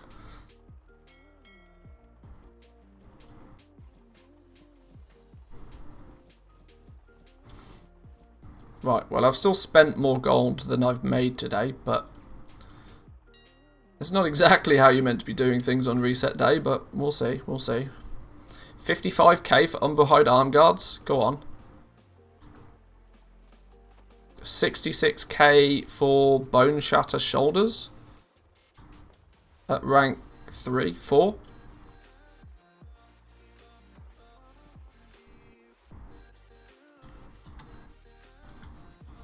Let's get a second cancel scan on the go. Really? Oh, there we go. I was going to say, surely somebody's undercut me. 118,000 gold. Rank 4 Shadowgas ring on this realm. Oh, let's see if we can sell some of those today. That's borderline illegal prices. If it works, it works. Okay, they're actually not that expensive. Fine.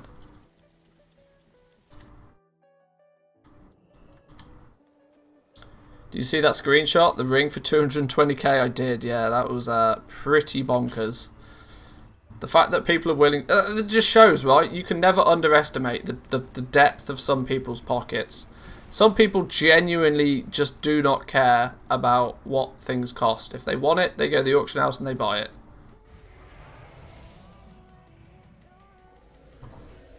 When they run out of gold, they just buy another token. I mean, there's got to be a fair percentage of people that fall into that category.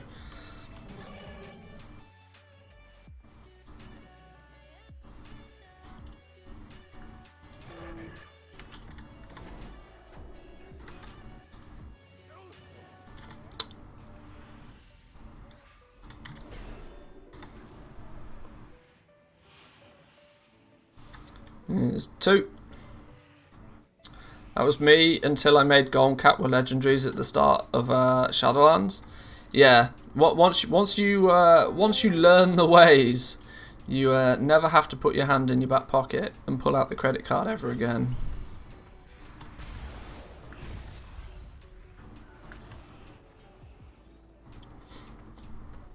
No, it despawned. You better. I was going to say, you better not be attacking me.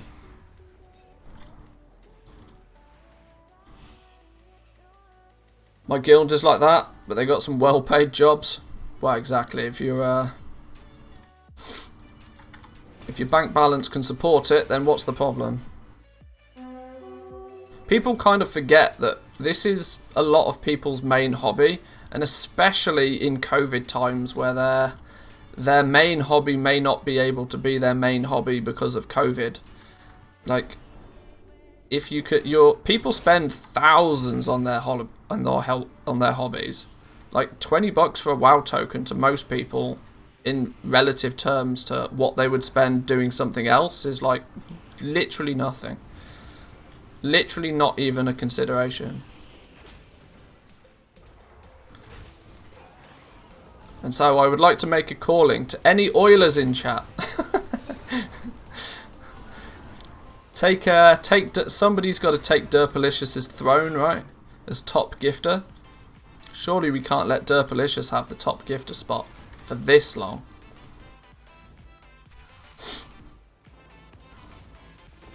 It's hard to burn through enough gold to make WoW even become an expensive hobby. Yeah, you're probably right. Like, some people spend upwards of like $400-500 a month just on their hobby. Surely. I have a better idea. Let's make the Oilers pay. How we doing, Zan? Good to see you. Sponsored ad from our boy Zanzaful.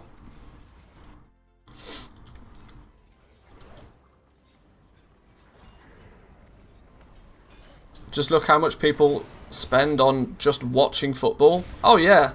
Like a season ticket for your favourite football team can be easily 4 figures, right? Not to mention travel costs and hotel stays and everything else that goes with it. $20 for a WoW token? Easy game. Easy game.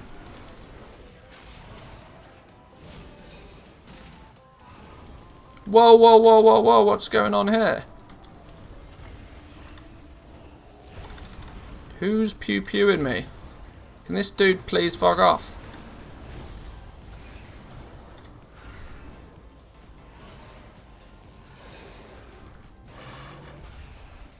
I got caught in his AoE.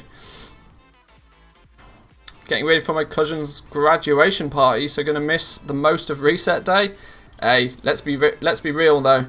Next reset day is going to be the big one. That's the one you don't want to miss. And then the one after that is going to be even bigger. So it's only upwards from here. I could pay for 81 years of WoW on a single account at the moment. Well, there we go.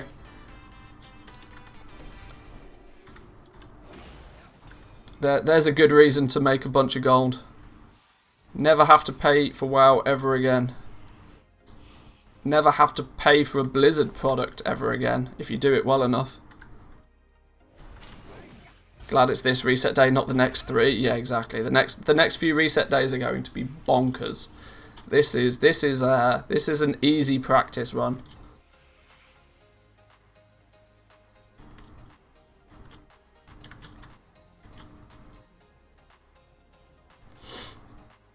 Just bought 180,000 gold worth of Leystrike ore at 8 gold a piece, hoping it pays off. Nervous about it though.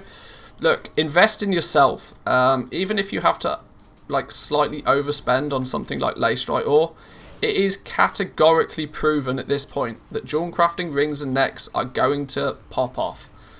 The likelihood of the material market being able to keep up with just how many people want these high ranked rings and necks, it's not going to happen.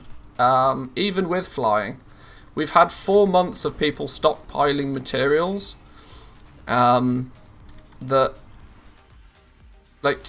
the reason the price is low right now.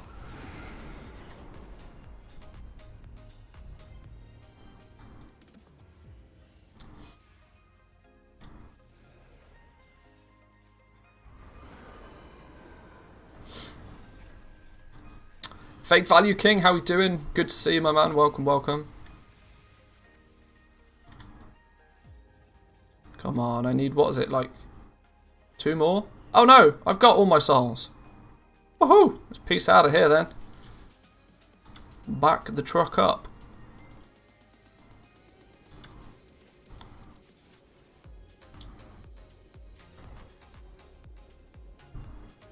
Bit the bullet. Which bullet's this? Leystrike ore, 50,000 of it, 11 gold, 51 a piece. 575,000 gold. Damn. That's big. That's big.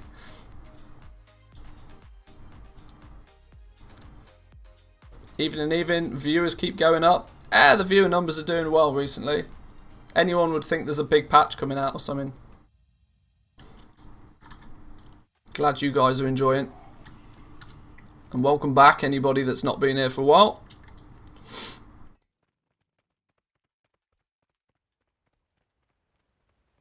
A new patch? That can't be right. I know. We've been waiting 8 months for this day. You just lost $5. Oh, there we go. Fake Value King gifting Zanzaful a sub. Thank you very much, my man. Now, looks like Fake Value King is after Luma Days and Derpalicious top gifter spots.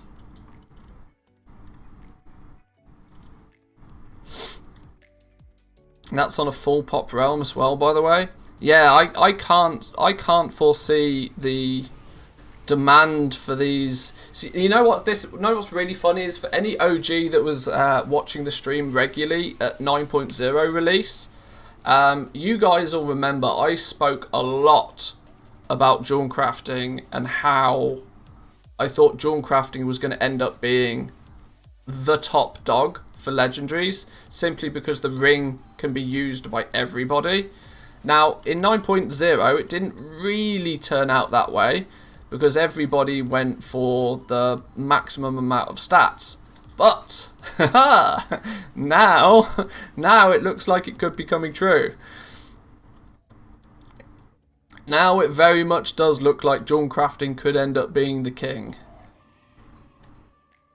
But we'll have to see how it actually pans out. Just found out yesterday that I got a sub. You did, yeah. I think Derpalicious gifted you your sub, if I remember rightly.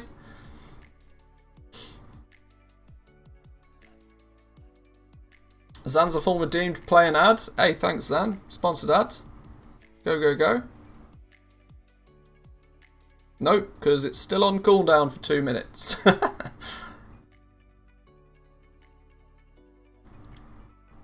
Luma did? Oh, okay. Nice one, nice one. Luma Day. Right. So we are, for the most part, good to go on this one. Let's jump onto character number 3. Let's get our druid some cheeky free anima. While we wait for that to load, let's get a quick cancel scan going on over here. Shouldn't be too much to cancel.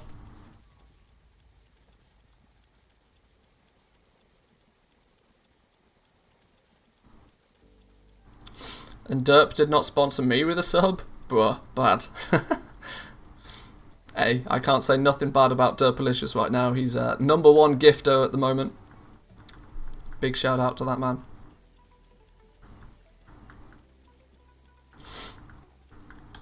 What happens if I purchase a Rain of Fire with beans? Oh,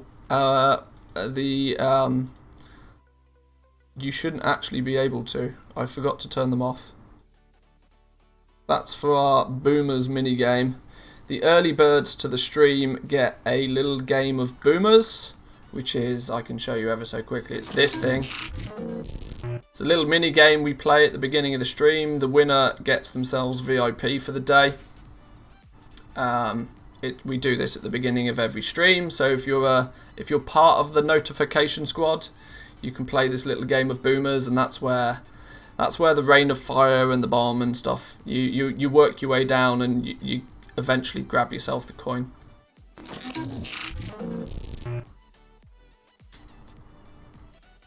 So yeah, TLDR, if you redeem it now, you get nothing, but we need a soundboard for channel points. There's not any good way for me to do it, really. Or there's not any way that I like for channel points. There's the sound alerts thing, but it really annoys me that I can't actually customize the alert within sound alerts. I have to use their default one. That's gross.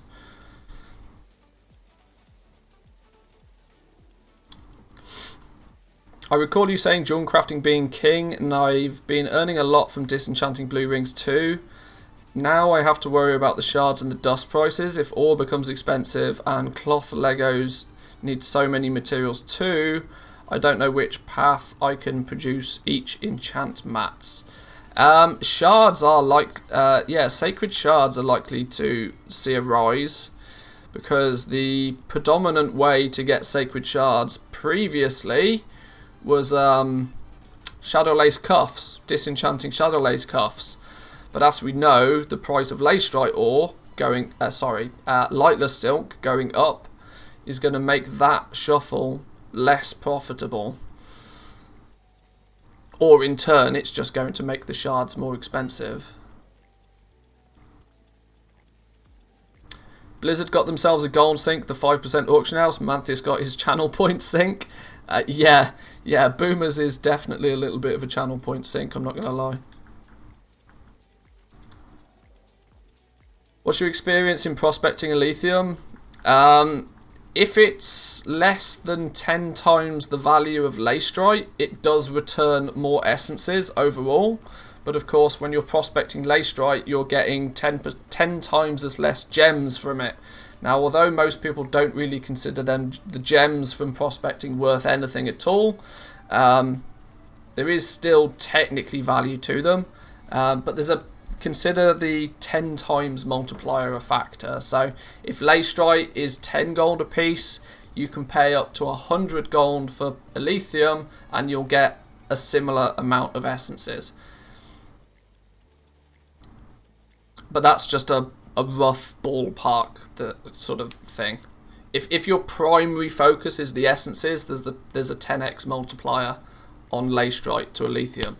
But it's argued that Elysium is actually considerably more valuable being turned into enchanted Elysium bars for blacksmiths than it is for jewel crafters to be prospecting it. So if you have a blacksmith and a jewel crafter, you're probably not going to be prospecting your Elysium. you're going to be using it for blacksmithing instead. But you do you, you know. What do you think about the 40 Corthite crystals? Do you think they'll change it? No. I think the system is designed to be...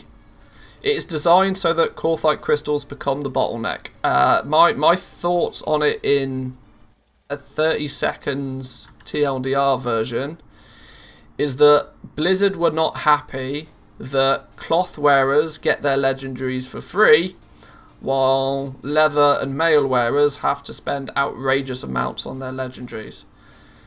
Blizzard's solution to that was a little bit heavy-handed in terms of they've just made everybody's legendaries really expensive. It's going to be a real shock to the system for tailors, you know, because tailoring legendaries from ranks 1 through till 4 will be dirt cheap, basically free, and then their rank 5 will be hundreds of thousands of gold. It's going to be gross. Tailors are going to like go, what? What's going on here?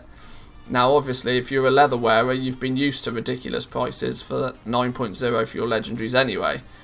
But Corthite crystals and the necessity for large quantities of them for every single legendary craft is Blizzard's way of normalising the price of rank 5 and rank 6 legendaries for everybody.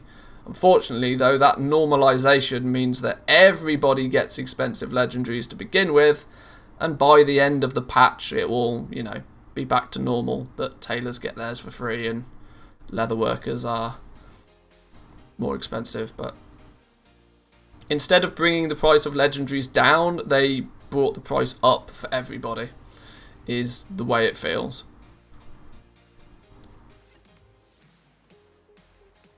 There's a lot of players that have less than 100,000 gold. I don't know how they'll manage. They won't. They'll either buy a token and get the gold from another player on their realm. They'll either buy tokens, in which case Blizzard wins, or they won't get their legendary week 1. And I think, unfortunately, it's a shit situation, but I think that is exactly how the system has been designed.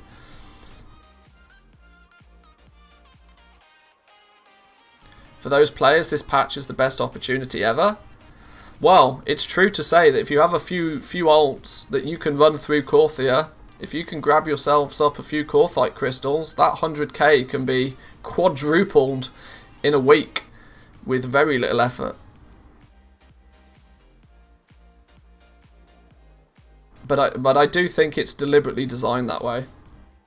I don't think it's an accident.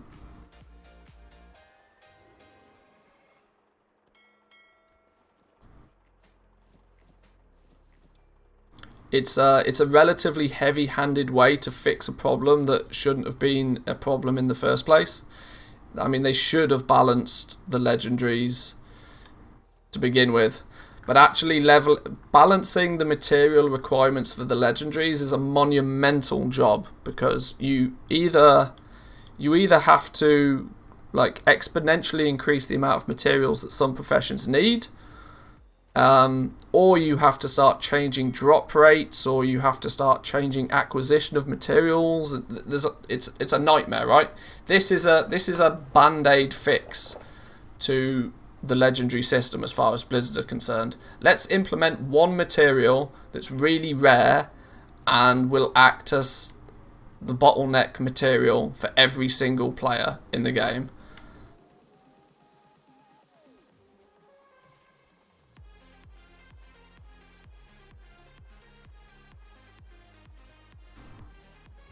Not a goblin at all, but since I've heard of those crystals, I've been following the stream. I've got 12 level 60 alts ready to farm those. Well, there we go. There we go. Let's play Carrot in a Box.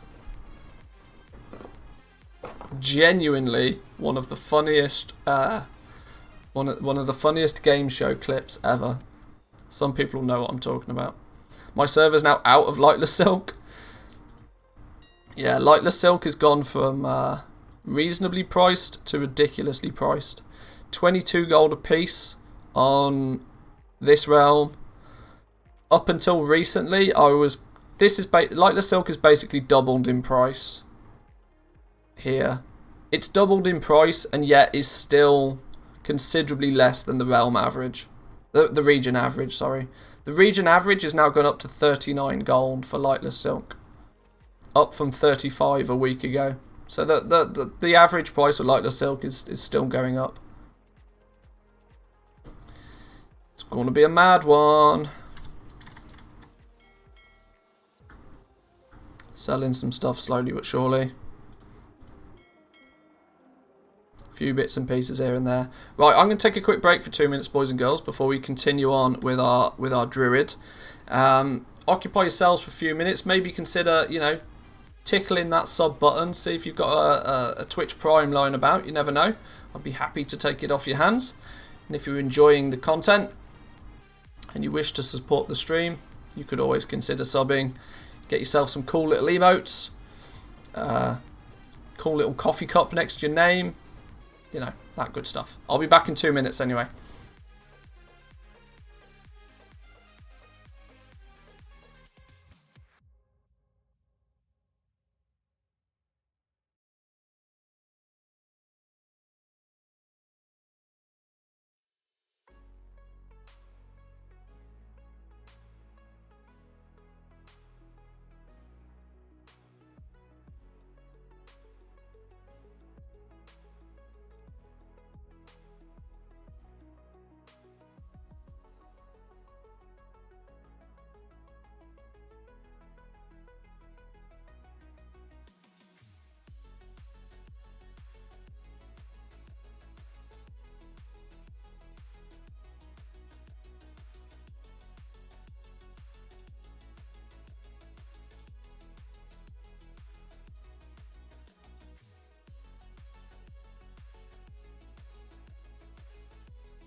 Alrighty.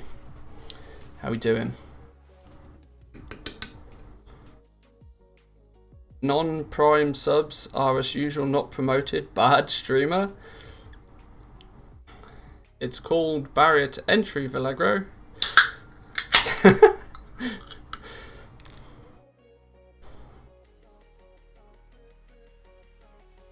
Of course I value tier 1s. Of course. In theory, I value tier 1s more so. Because it means somebody has to actively choose to put their hand in their pocket.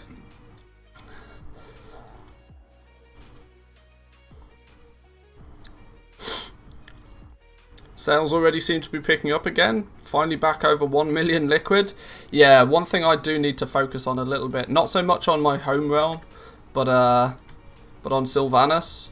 Sorry, on Tauren Mill. Could really do with a little bit more liquid gold. It's way too tempting to just spend all of this on leveling and crafting stuff. But I need to really follow my own advice and make sure that I don't bankrupt myself going into a new patch. If it wasn't for gifters and Prime, 80% of subs probably wouldn't exist. Yeah, that's probably true. I don't know exactly what the stats are, but that's probably true. Who's still putting their hand in their back pocket in 2021? Everybody's phone is in their front pocket anyway. Well, that's true. 69% of all stats are made up.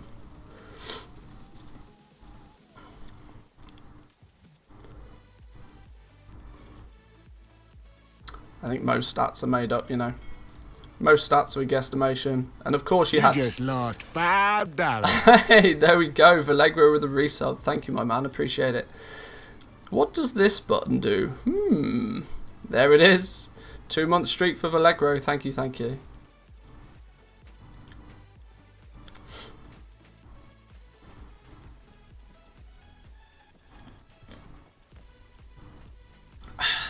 Not only bit leader, but also 2-month tier 1. Congratulations, my man, and thank you, thank you.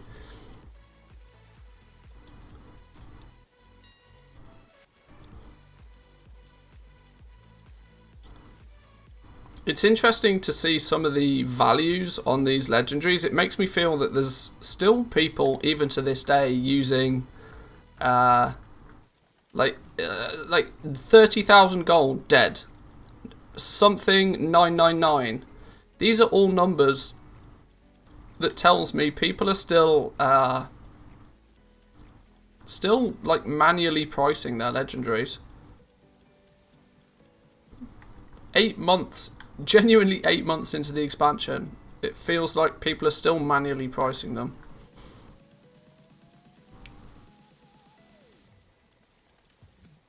Or it's just a fixed normal price. Oh, that maybe. Yeah, maybe if it's a reset normal price, maybe. That I can understand. That I can understand. That 12-month coffee cup better be covered in diamonds. Well, nobody. Oh, we've only been on Twitch a few months now, so nobody's going to be quite close to the 12-month one yet.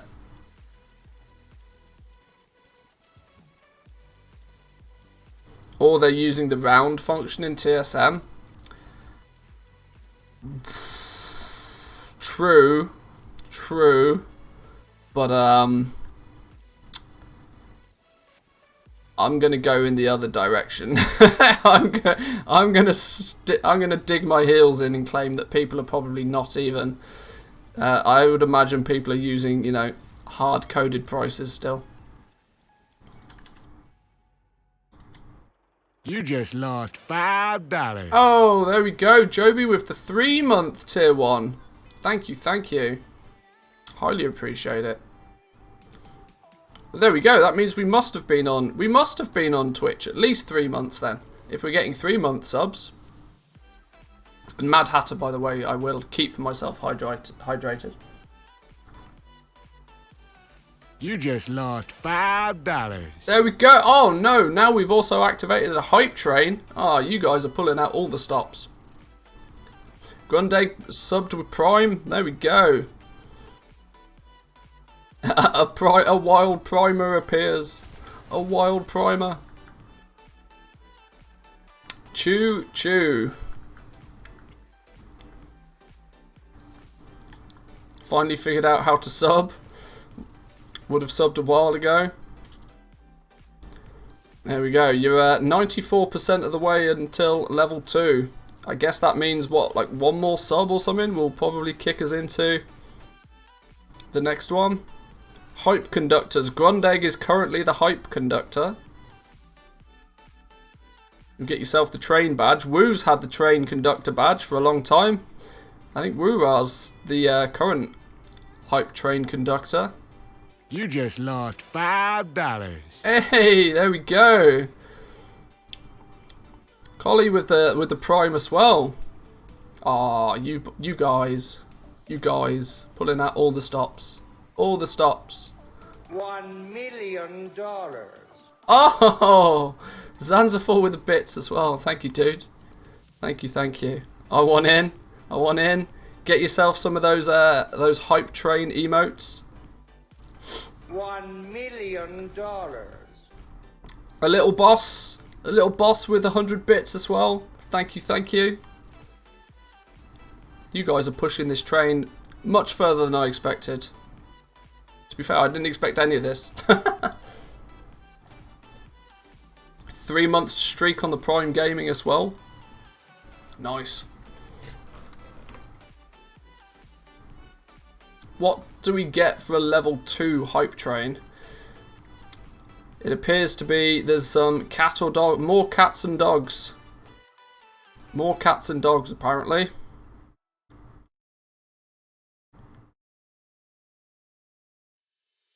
I genuinely still don't understand how these hype trains work. It's an illusion to me.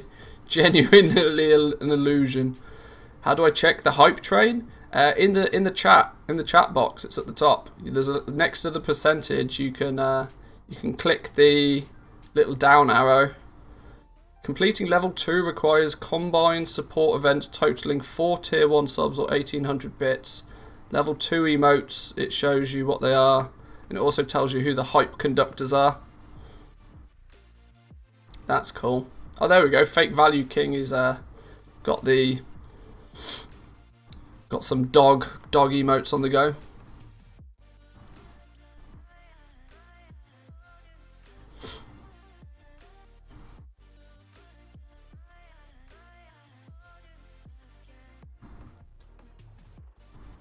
Let's get a cancel scan on the go over here real quick.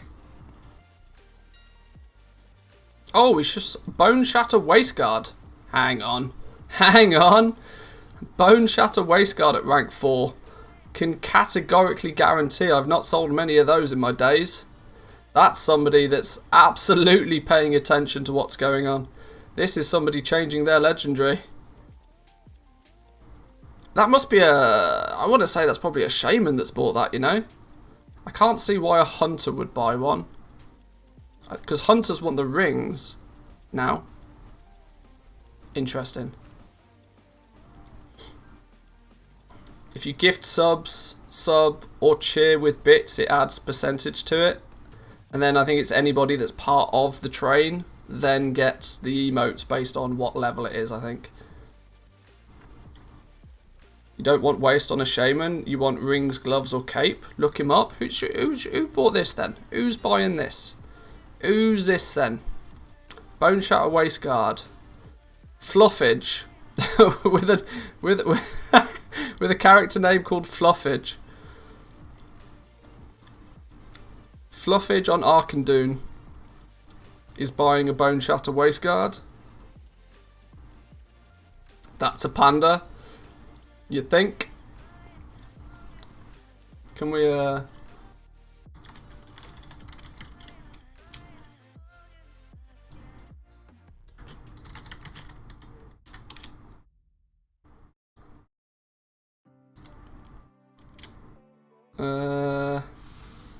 wow, Marie. Hang on. Let's find out. Not even a normal rate. Oh, have you guys already stalked him? Oh dear.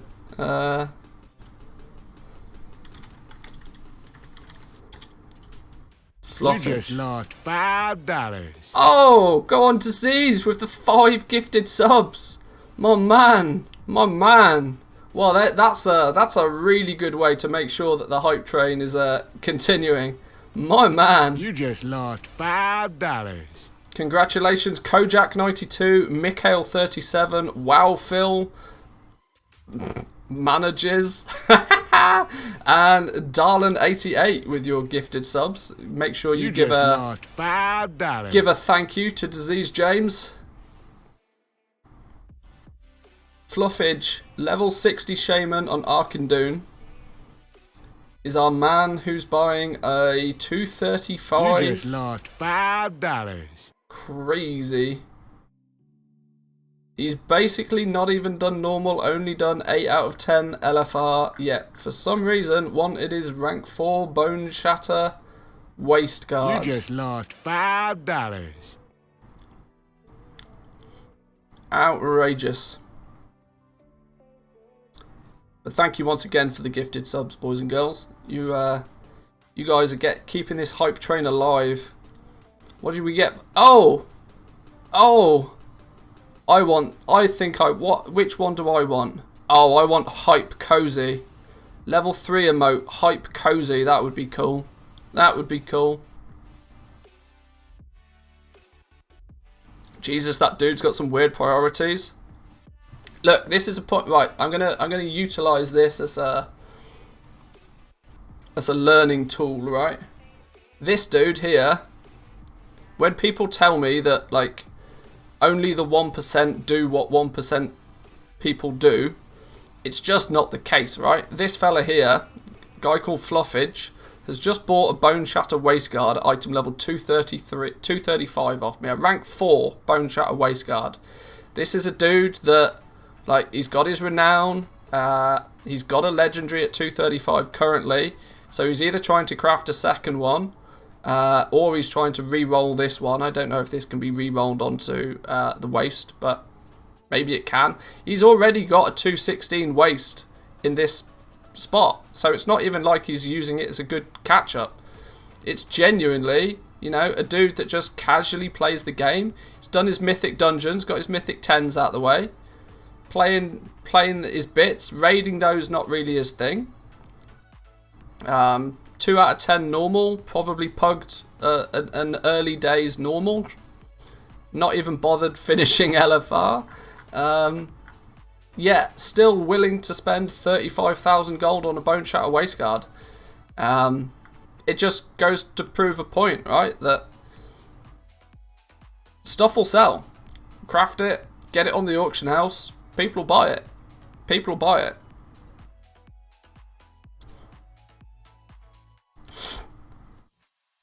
This poor dude. What's wrong with this?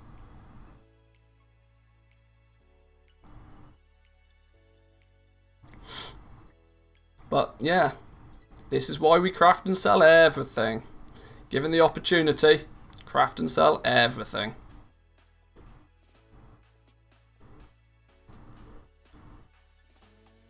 Would the real Fluffage please stand up? Who's boosting Mantius's numbers? It's actually my ult. It's actually my ult on a 4th account that you guys don't get to see.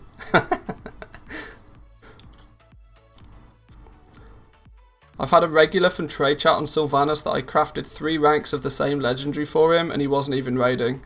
Yeah, I've had a few people like that as well. 4th account just to buy your own auctions. Yeah, separate Battle.net, the whole shebang. Gold laundering. Could you imagine if that was a thing? I mean, arguably it is a thing, actually, by the way. Gold sellers have to do an awful lot of gold laundering.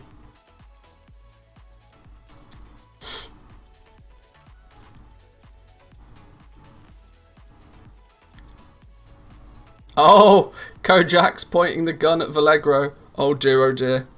Oh dear, oh dear.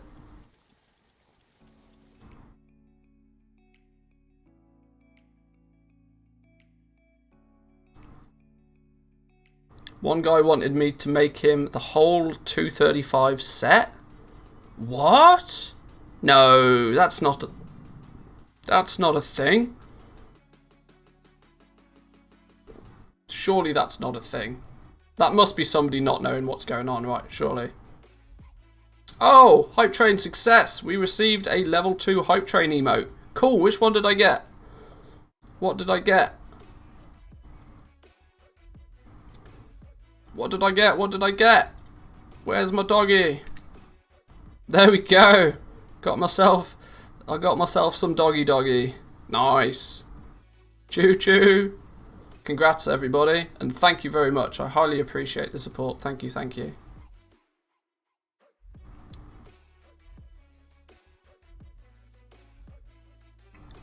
Can't you use the 235s as transmog? I don't believe so, no. Not yet, anyway. I mean, I guess you could, in theory, equip the entire base set and, you know, do real old school transmog. You could walk around wearing just the base items, I guess. That's a very expensive way to do transmog. $1 million. Oh, my word. Oh, my word. Mad Hatter with the 1,000 bits. I hate to tell you, you missed the hype train by about 30 seconds, my man. But either way, massive thank you. Massive thank you. That quite clearly will put you in top spot for bit leader, I would imagine.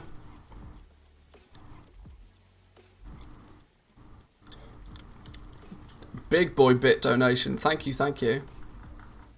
Rip, there goes my number 1. Oh, Vallegro, you've got the silver next to your name now.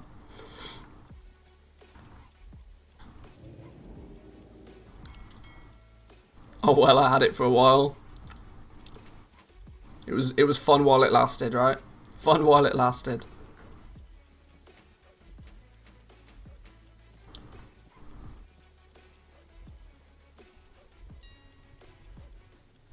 There we go. See, Mad Hatter flashing his number 1 spot. GG. Where did you find these sound alerts? I just googled like meme. I can't remember what the website was. I can't even remember. There's a website that just has loads of silly meme sound alerts on it. My problem is they're really quiet. I need to speak to Jack. I need to get him to like amp them up a little bit. He's our resident sound expert, audio technician dude.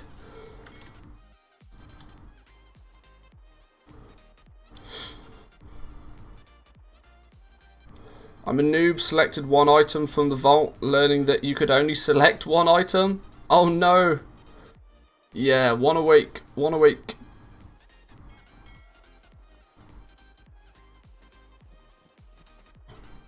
Ooh, we've almost made more than we've spent today.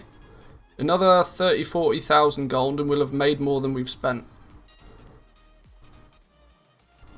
Let's keep things going forward. I hope you have enough cheese to pay Jack. I'm sure I can find some cheddar for Jack. Or a nice stinky brie. Right, auctions in check. Good. Let's go get the, let's go pick, whoa, can you stop running away? Let's grab our callings real quick. Not that I think we actually complete any of them today. We need our souls and we need our anima for the week. Let's grab those real quick. Redeem souls 20. How many souls do I have over here? Is there an easy way to see this? Can you see it through this? How do you see how many souls you've got stored up?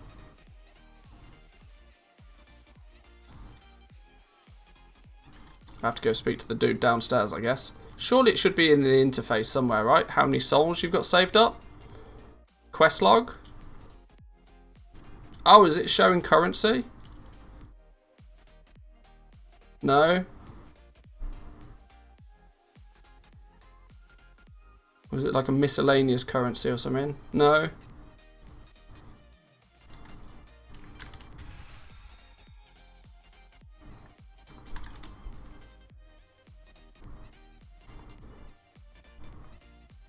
Oh, I mean, you can hover over it here. So there you go. Total 68 out of 100. So we're still a couple of weeks away from even maxing the souls on this dude. I must have been slacking. Must have been slacking. Bad me. Bad me. Right, let's go kill world boss first. Let's do the world boss.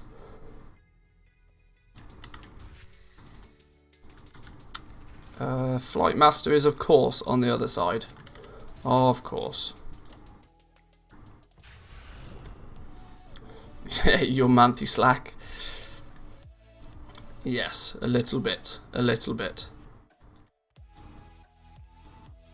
The scheduled Discord TSM session with Jack tonight. I'm for sure going to bring the gun. Oh dear. Oh dear.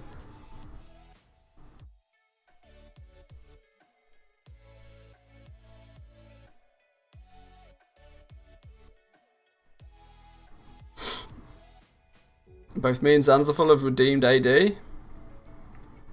Oh, I've redeemed an ad. I think you did, didn't you? I think you did. Zanzaful gave me a posture check. Sorry, Zan. My apologies. It's hot in it.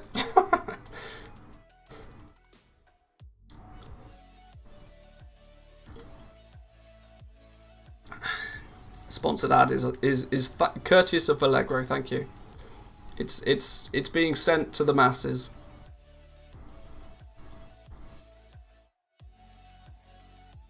Get saved instances add-on. Oh yeah, that's I've used that before. That's quite a good one.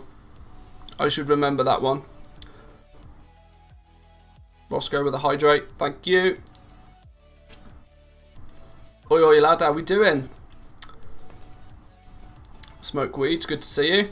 Better be saving for portable AC unit. I am. It's going to be one of those 350 USD. Yeah. For starters, they're not cheap. They're not particularly cheap, and you know for a fact, like the day that I buy one, it will be it will like, oh, now it's winter again, and you're like, fuck. All right, save it for next year. Pashas is trying to drown me. Everybody's trying to drown me. Buy it in half a year's time. Yeah, buy it in like middle of February when it's -20 outside. You'll probably find them pretty cheap then. They're at a premium today. I know that for a fact.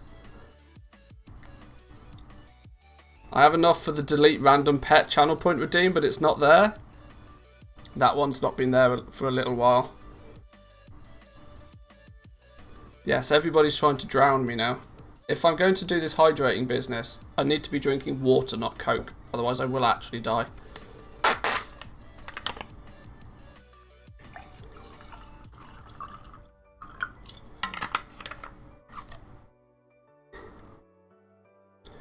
Once the 9.1 craziness has died down a little bit, I'll focus a little bit more time and effort onto channel point redeems and stuff. You've said 10 times already you're going to put a cooldown on it. You're right. I should do it now while we're flying. Channel points, manage thingies, hydrate, edit.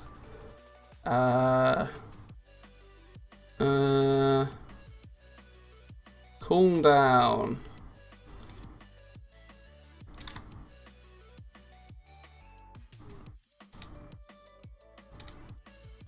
Save. Edit posture check. Cooldown. Save. There we go. There we go.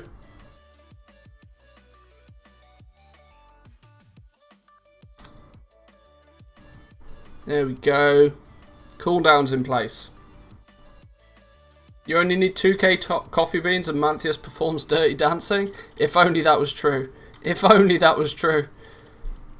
If only. Put it on a 2 or 3 hour cooldown. You should do a Zanzaful and just drink Red Bull when hydrate is on. I would be buzzed for weeks if I did that. I like a good Red Bull, but certainly not every day. Now, while I enjoy a good Red Bull, I'm more of a Monster kind of guy. Yeah, gotta be said. Out of choice, I think I'd rather have a monster. So if Monster, if you're listening, hook your man up with a sponsorship. Can confirm you're a monster. Thanks. Thanks. Green or blue? Neither. Green over the blue, for sure. Green over blue all day long. But there's the mango loco one or whatever it's called. I just know what I just know what colour the can is. I don't know what it's actually called.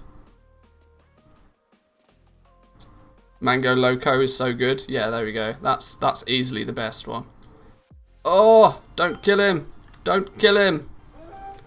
Let me get in there.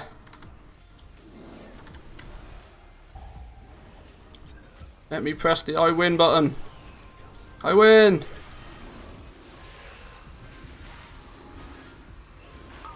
Free the spectral tiger. One day maybe that will return. One day.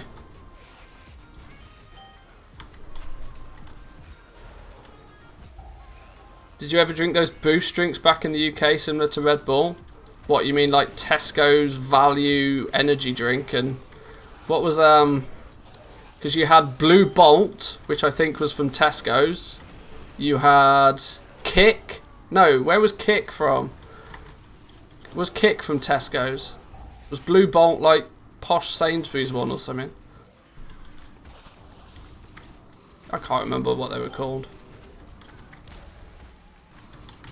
But for reference, yes. Oh my god, I actually managed to pull aggro. What is going on? I'm not even part of the raid group. I just wanted the tag. I didn't want to compete.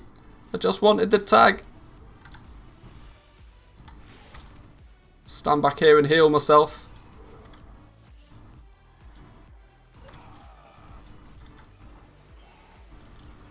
I didn't want the aggro. Genuinely didn't want the aggro. Stop drinking soda on a daily basis. Drop 25 kilos. Yeah, I can believe it. I can believe it. The amount of sugar in that stuff is gross. He says as he sat here drinking a can of Coca-Cola, but I'm doing my best to cut down the amount of Coca-Cola I drink. You know what I love is when somebody undercuts by more than half, you buy them out only to realise that they were taking a hit on an item you sold them and crafted yourself. That's funny. So you craft something, you sell it to them, they realise that they don't want it, they sell it back, and you buy it off them for half the price. Genius. Genius. That's a good economy at work right there. Lacestrite at 19 gold a piece and Elithium at 95 gold.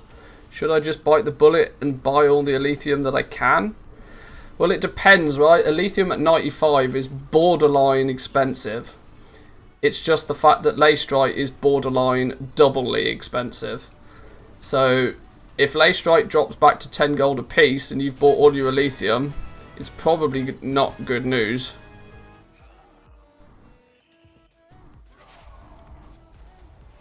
Right, not being part of the raid group means I will probably... What's going on here? I probably won't get myself a res either, so let's take a quick run back. Just happened with the You just lost $5. Oh, go on. Oh, little Uve with a 10 gifted tier 1 subs. You boys are popping off today. Massive thank you. Massive thank you. You just lost $5. Little Uve obviously wanted that top spot. Wanted that top spot. You've claimed it. You have claimed it. Poor Derp. 10 gifted subs and still in second spot. You just lost $5. Let's give a Rafa, Whoosh, Unbeaten, Smushin, B, Papuni, Sir Wayne, Gold Goblin Net lurking in the background. Good to see you, my man. Ruthar and Dredun. congratulations of your gifted tier 1s. Make sure you give Little Uve a big thank you. Big thank you. Big viewership. Let's go. You just lost $5. Alright, that's going to go off a few times now. That's going to go off a few times. The ironic thing is none of these people have just lost $5. All these people have just gained a massive win. You just lost $5. Thank you, thank you. Like I said, boys and girls, if you've just gained yourself a gifted sub, remember to send a thank you to Little Uve. Massively supporting the community, thank you. You just lost $5. Ads for days. Die for Weasel with the ad. You know, if you don't want to watch ads, you can do one or two things. Either sub yourself. You just lost $5. or on today's performance, wait for somebody to gift you a sub, because people are popping off. The support is crazy today, boys and girls. Thank you.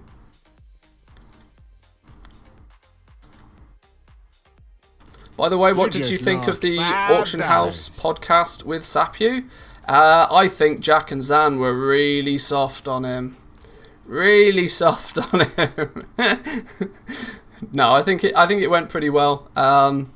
You just lost $5. I can't say there was much that came from the podcast that I didn't already really expect to hear. It was yeah, I mean, Jack was pushing for a few exclusives. He was definitely pushing for a few exclusives. I don't want to give away too much for those that may not have had a chance to listen to the podcast yet. But we, in essence, found out one thing that is relatively important. That TSM 4.11 probably will not be in the hands of everybody for patch 9.1. It is going to stay pay to win in terms of if you are a TSM premium member, you will have access to the TSM 4.11 beta by the time 9.1 launches. Your only other way to get hold of the TSM beta is to get yourself in the queue. You can sign up on their website. But whether it be a business decision or whether it be, they do genuinely just want to smooth out all of the bugs before they put it in people's hands, which is a good thing to do, right? It would be, it just causes more issues for Gumdrops, really, if there's bugs in TSM, because it just means he has to answer support questions all day. Is the new TSM worth downloading? I'm not one for change. If you... arguably, yeah. There's a lot of quality of life little changes in it. I'm not affiliated with TSM in any way. I mean, I help them out. I test their add-ons. I was part of the alpha. But I've got no financial incentive in TSM. But all that being said, I would probably still say becoming a TSM premium member for what is a couple of bucks a month to get access to TSM 4.11 right now is worth it. Simply for the fact that you can craft 168 gear, all the different item level gear, anything that uses crafters marks, anything that any of the legendaries, the inventory management for your stock is much better. Drag and dropping the groups, there's a lot of cool stuff in 4.11 that's worth having. But like I said, if it's not for you, it's not for you. Maybe naive, but I didn't even realise they were all part-time developers. Yeah. I mean, I'm yeah, they are. What's even worse is they don't even play the game. This is probably, without throwing anybody under the bus, this is probably the reason it's taken 8 months for them to get the first initial update for Shadowlands. Simply because Sapyu himself said that he doesn't even play the game much. He makes gold on just a single character, doesn't even use things like mailing options himself because he's He's not a big-time goal maker himself. He's not even a big-time player of World of Warcraft anymore. And there's only him and one other developer that's really responsible for the lion's share of the coding. Most of the other guys on the team are responsible for other aspects of Tradescore Master. Things like, the behind-the-scenes database and the website, and, Gumdrop's doing the sort of the customer service side of things. And I think he said there's something like TSM is basically now like a 10-man team of developers. Yet there's only really 2 of them that are responsible for actually coding the add-on themselves, which was surprising to hear. It doesn't sound like a great setup, if I'm honest. It sounds like they're very man-heavy for what they're actually achieving, which is probably why that none of them can consider it a full-time thing.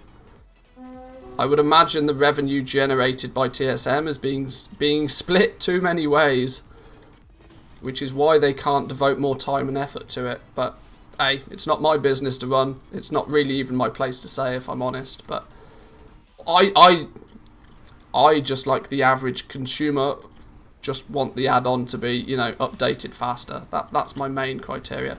I'm worrying that I'm giving away too much about this podcast at this point. You guys should really go and listen to it yourself.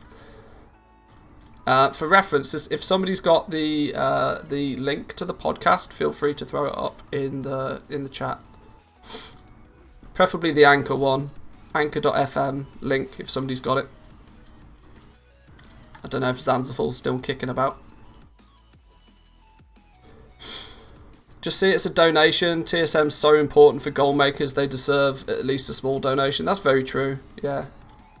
I mean, I wouldn't look at the feature list of what you get for being a TSM premium member and base, I wouldn't assign, a value in that regard to it. It's just, you throw in the developer of one of what is arguably the most popular gold making and almost borderline essential goal making add-on.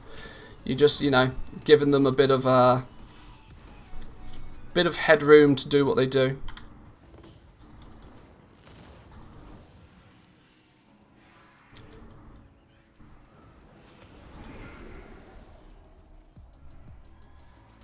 Wow, such a useful command. Nice one, Mantis. You're such a joker.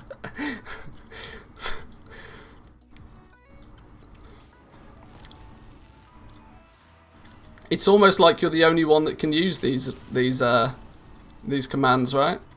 It's crazy. It's like you've got some sort of special privileges.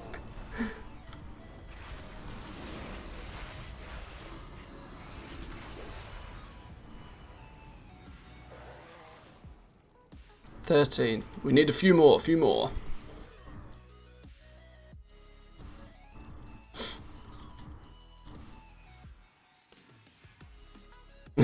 There's the OnlyFans one, of course. I might not have a long boy in game, but you should check out my OnlyFans. Hey. Family friendly channel. Family friendly.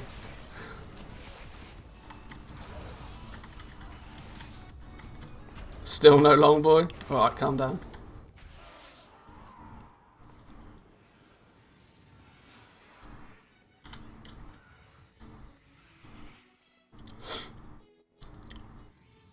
Number 16. I was literally typing out the link to make that joke myself, then Vallegro did the command. Double team.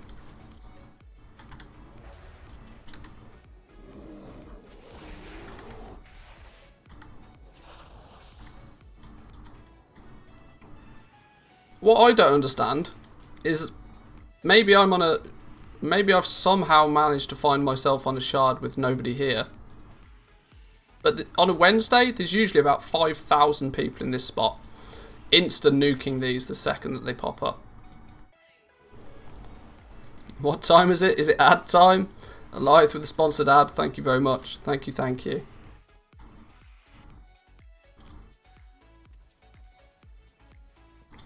if I'm here, I'll kill this dude, because having a bit of spare Stygia kicking about is not the worst thing. Come patch 9.1, it'll be helpful to have a few thousand Stygia. We know that much already.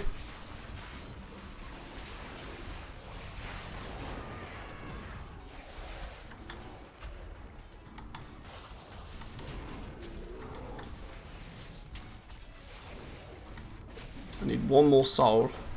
Yoink this one real quick. Got it. There we go. Now you're dead. Boom. We got this thing to hand into Venari. So I was going to Hearthstone back, but I guess if we have to hand in that quest, we'll hand in the quest. Luckily, being a druid, we can just piece out of here real quick. Do I have one of those? Oh, I do, look. A cipher of relocation.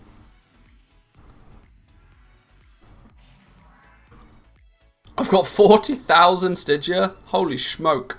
You're going to be able to deck both yourself and all of your alts in item level 200 gear very quickly with that. Oh, do I genuinely just get 25 gold for completing these? Oh, I almost wish I didn't bother. Let's get back to Heart of the Forest then. There we go. World boss done. Souls done. Let's go hand that in, and then we need to work on some animo at some point. But if you ever watched the movie 30 Days of Night, best depiction of vampires I've ever seen. I haven't seen it, no. I can't say I'm a fan of like vampire movies in general, apart from Blade. If you consider Blade a vampire movie, Blade is pretty good. The original, not the trash ones that they made after. Not the cash cow versions. The original Blade was very good. Blade is a vampire movie, and it's a dope movie. I guess it's a vampire movie, yeah, you're right.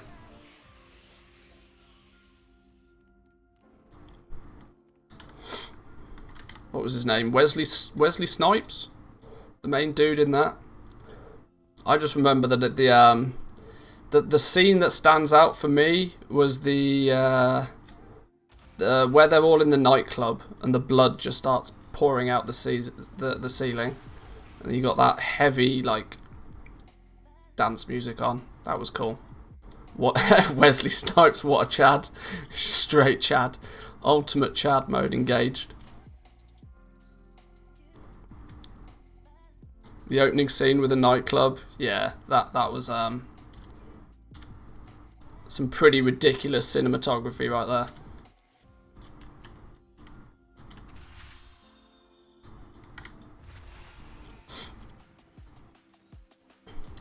Is it on a level with the first scene in Saving Private Ryan? Probably not, but either way, still very good. One of the most iconic movie scenes, you're probably right.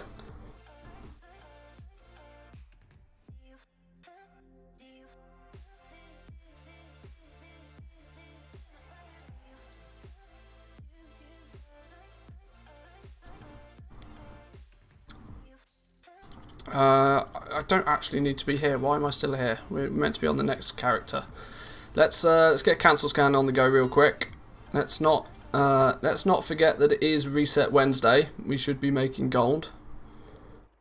That first 15 minutes of Saving Private Ryan is intense. Yeah, that is almost, in my mind, one of the best opening scenes to a film ever.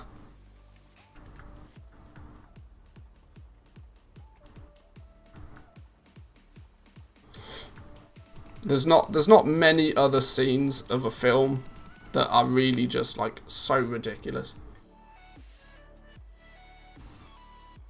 And I'm not even a big film buff. Cancel scanning and farming renown on a dozen characters. Yeah, that's going to be a busy day. That's going to be a busy day for sure.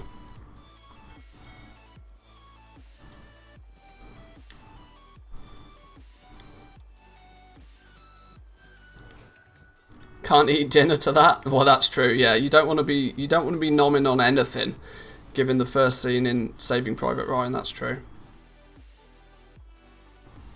Got my legendary ring to rank 3 with 500k gold just now. Don't feel like pumping the last bit to get it to rank 4 with the inflated prices though. Rank 3 is a safe spot to sit. Rank 3 is relatively safe, but obviously check the price of rank 4, because if it's anything like my realm, the jump in price from the rank 3 to rank 4 is gross. For example, 225, 13,000 gold. 235, 100k. And people have been sharing screenshots of like somebody sold a rank 4 Shadowgast ring for 220,000 gold yesterday.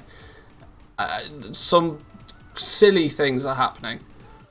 So in just one hero sale could probably cover the cost of, you know, half of the leveling if it's possible.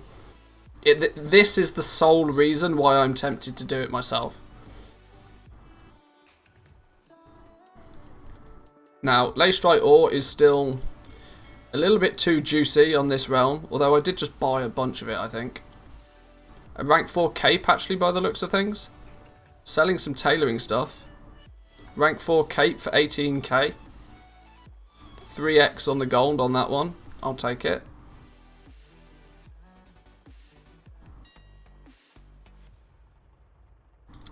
Yeah, okay. Leystrite's up to 15k. 15k, Jesus. 15 gold a piece, which is relatively expensive. That has to be said. 15k for your Leystrite for reference to those that care. Let's go prospecting.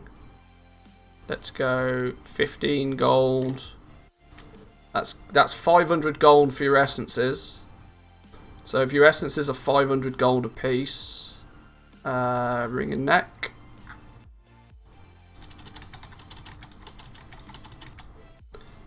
With the assumption that your Shadowgast ingots are not outrageous, you're looking at a rank 4 cost of 50k, just crafting cost. But you know, if you sell it for 100k, the cost is easily covered, you know?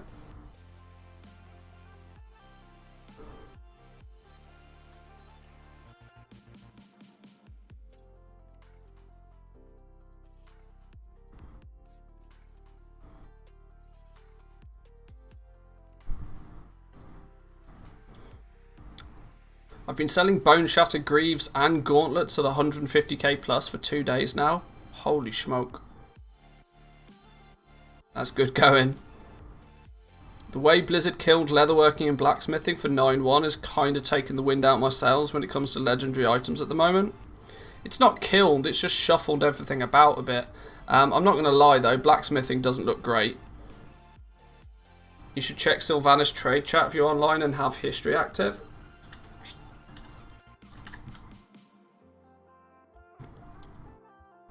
Oh, well I was.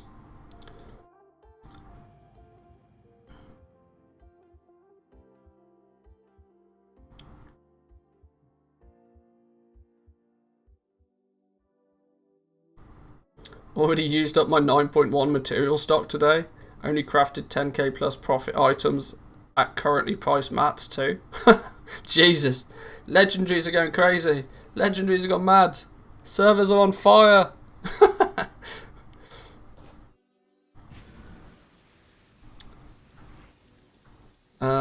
Oh my days, what's going on here? Use your brain and take engineering is not toxic advice at all. Wow, what's going on? Of course you're getting butthurt over the use brain and take engineering. Why do people start chatting shit in trade chat and then... this is why I genuinely just quit out of trade chat. People are complaining there's no Longboy in Ouroboros. Jesus.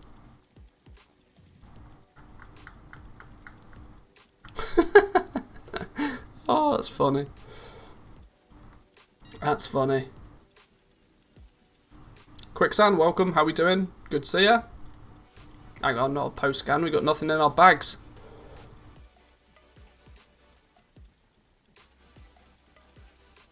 Hang on, I recognise this person. Who be this? Who be this? Another wild wow Karen spotted, yeah.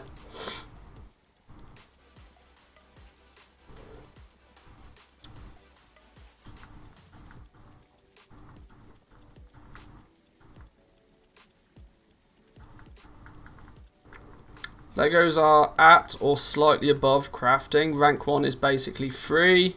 Most of them are less than 5k. Rings are a bit decent. If somebody tries resetting the rank 3 or rank 4 market, seconds later it's back to the previous price. All my Shadowgast rings appear to be cancelled to repost at reset price, which concerns me. What's going on there then? What's going on here? Oh no, root canal treatment, can't feel your face. Ouch. I've never had the luxury of having one of those, and I hope I never have to. I've heard they're not pleasant.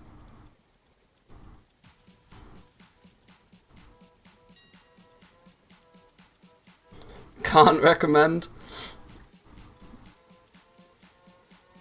I think I'd rather just have the tooth taken out, if I'm honest. Pretty tempted to zerg Jawn crafting rings and the tailoring cape. Been grabbing mats over 2 weeks or so to flip, but I must admit it's tempting me just to get those.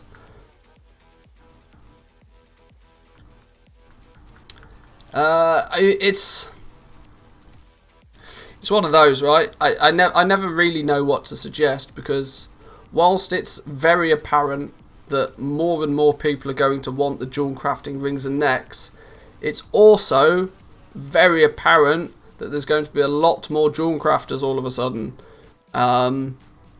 Which, you know, demand goes up, but supply is going up as well. So, will it still be super profitable? I don't know. But it does tend to be the ones that are ahead of the game.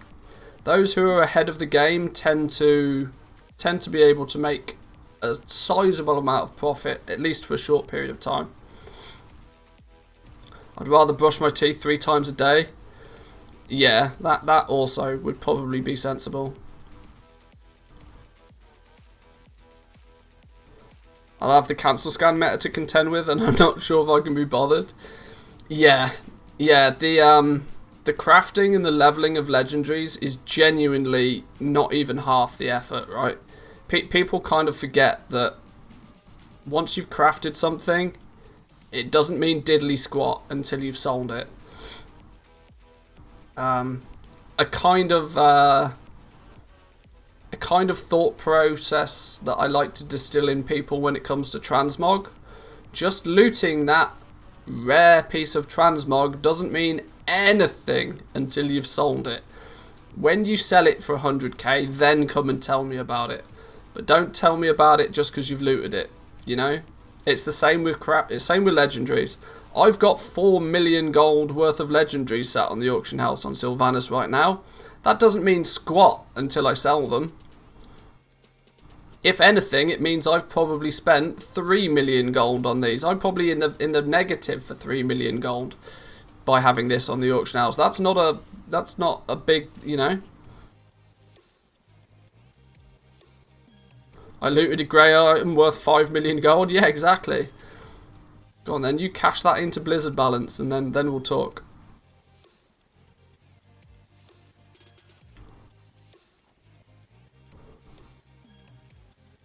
Since I was a kid, I've been deathly afraid of getting my teeth drilled, so I avoid that from being something that's even possible. Yeah, I mean, just looking after your teeth is arguably a much more sensible way of doing things. I mean, not even arguably, it just is. Genuinely is. Just look after your teeth. Rank 4 gloves with tailoring, 20k. At this rate, I'm going to have to do some more crafting. We got one more character to get world boss done though. Let's get a cancel scan on the go over here.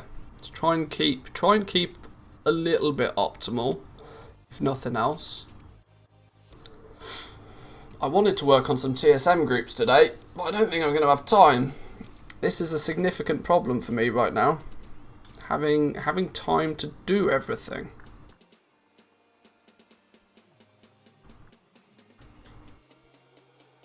It's proving somewhat difficult. Whoa, whoa, whoa, whoa, whoa. Let's not buy all of the stuff I've bought. Let's relax with that one. Oh, too late. I've already started. God damn. Oh. Well, it looks like I bought a whole bunch of Leystrite ore then. When did I buy this? Okay. Same here, except I need to work on LST. Yeah. Yes. I and probably many others would thank you for your effort on that one. When you find it.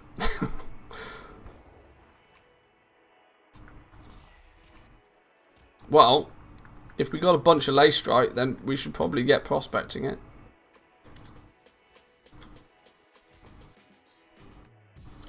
Right, let's get this on the go real quick though. I tell you what, I'm so glad I made the decision a few months ago to work on Renown on all of my alts. Not to make it a priority, but to make it a priority to at least do the bare minimum every week. Which has meant that on my home realm, I have Renown 40 on my 4 main characters.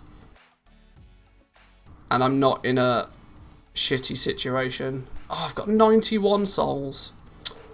Damn, I'm going to miss out on 500 anima for another week.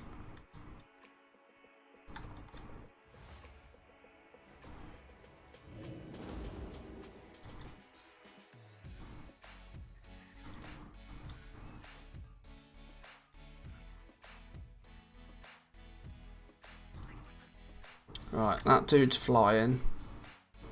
Torin Mill is a different story though. Sylvanas, I'm good to go, but Torin Mill is a different story. I arguably should be grinding Renown on Torin Mill right now, but yeah, you know, I don't always listen to my own advice. Wow, is that a thing? Not a single undercut? Really? I mean, sure.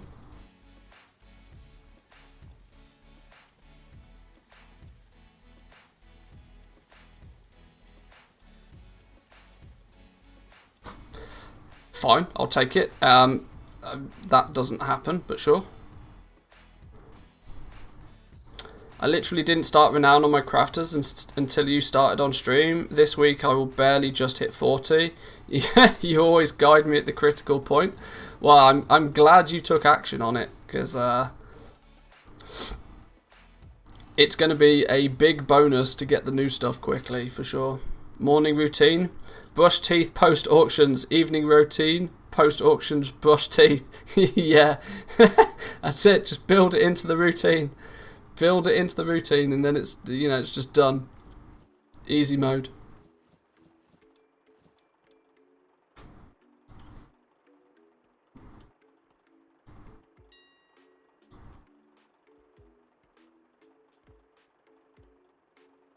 Need a channel point, brush teeth, redeem.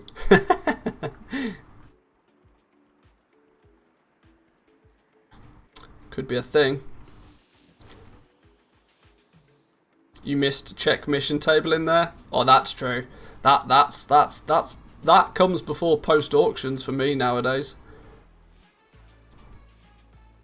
EU twisting nether, Sinvir ore, 43 gold apiece. Oh my days. The big realms are going loopy right now. Absolutely loopy. Sinvir ore's 35 gold apiece on Torin Mill.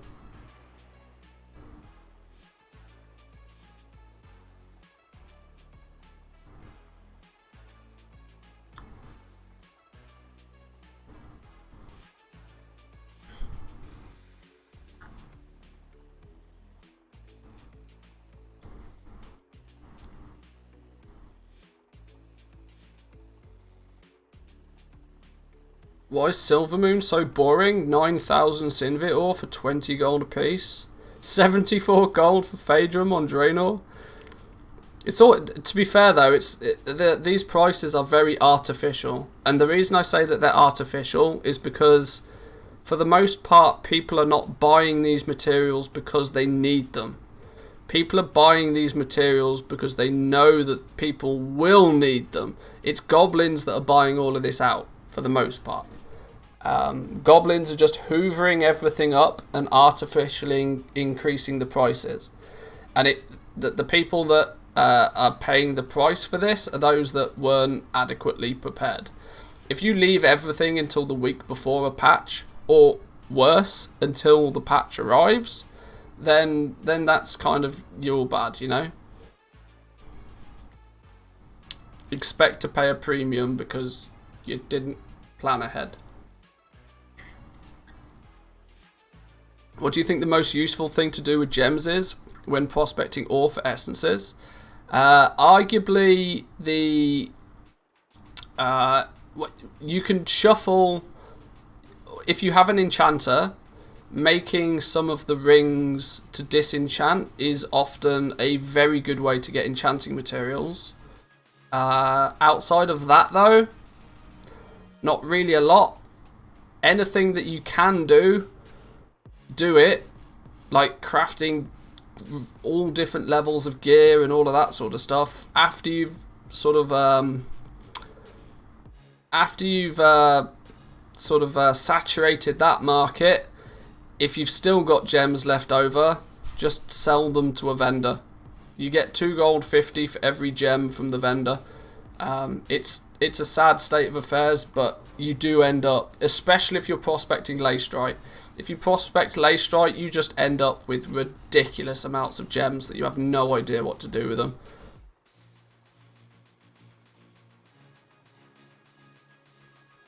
Can't shuffle anything these days with the inflated prices. It's more, not necessarily vendor shuffling, but, you know, crafting cheap rings to then disenchant for soul dust and for sacred shards, for example. But once again, check your prices.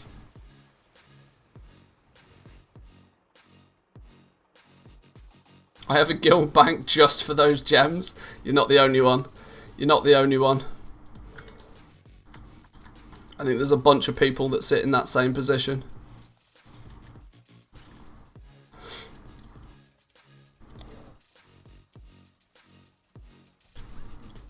$25 gold for Leystrite is a bad shop. Yes, yes it is. If only we had a spreadsheet for this sort of stuff. I know it's crazy, right? If only we had a spreadsheet for this sort of stuff. Luckily, we do. Wow. By the magic of all things magical, we do have ourselves a vendor shuffle spreadsheet. So if like my realm right now, soul dust is ridiculously expensive at 18 gold a piece, and sacred shards are something ludicrous like 50 gold a piece, which I shit you not they are. Sacred shards 50, my god, it's scarily bad how accurate I was with those. Sacred shards 49 gold a piece, soul dust 1880.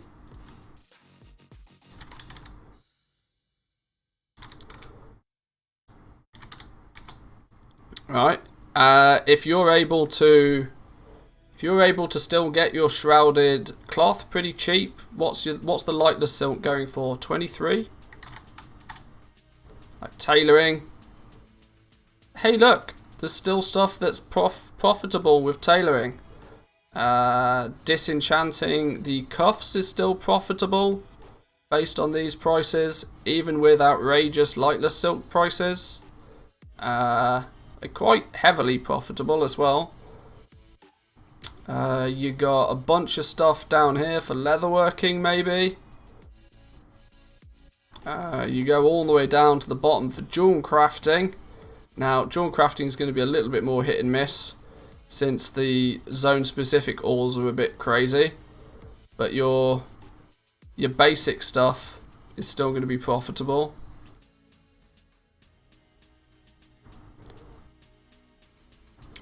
What are the prospecting rates again for the green ores?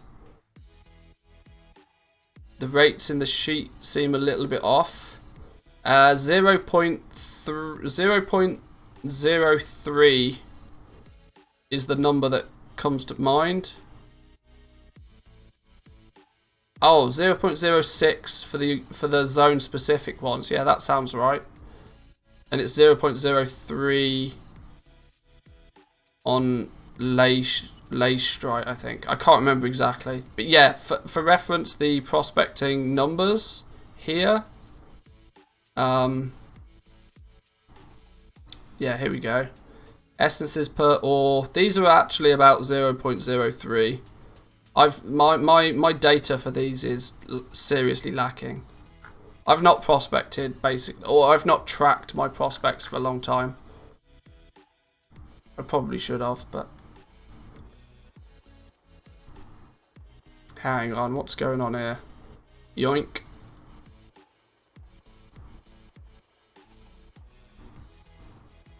Not on my realm. Not on my realm.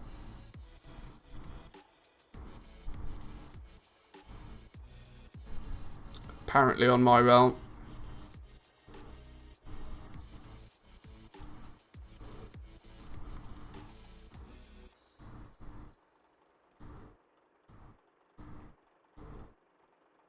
If you want to give away your materials, fine by me.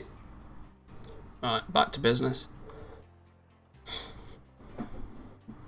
Basically 0.03. Yeah. One is 0.038, the other is 0.063. That seems too much variance. Yeah, but it's based on like only prospecting 400 ore, that's the problem. Sorry chat, I did it. I paid to win. Boo. Boo-hoo. Wow, have we not sold anything for ages? What's going on over here? What is going on? We need ourselves a cancel scan.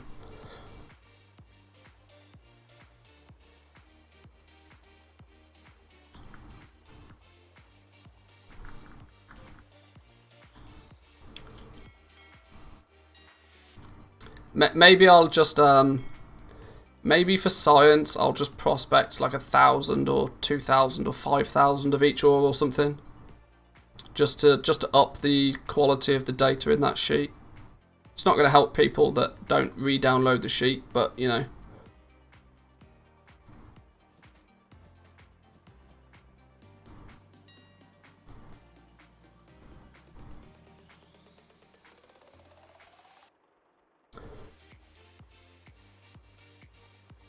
$2,500 of lithium ore plus 100k left.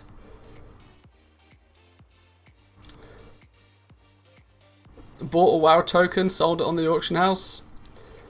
Oh dear.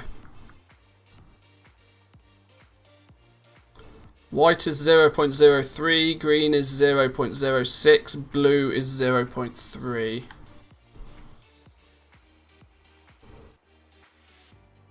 Though blue and white is considering all essences, whilst green is specific essences. Yes, true. Yeah, you get double the results, but it's obviously funneled all into only one type of essence.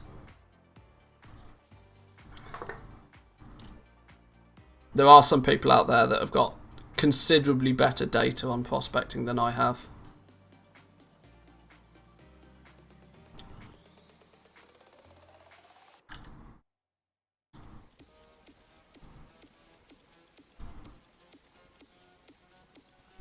Wow, people are still popping off in trade chat.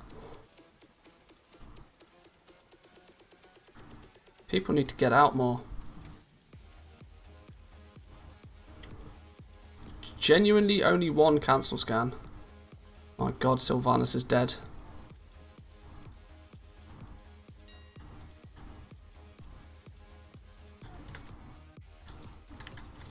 Right, I forgot I was actually meant to be killing the world boss, wasn't I?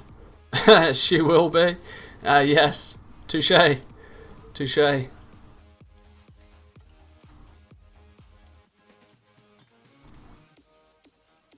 want trade chat in Boobies Bay.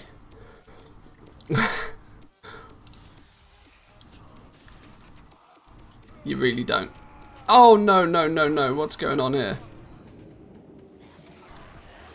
Yeah, we'll have none of that. Oh, God, I'm dead. I'm so dead. There's no getting out of this.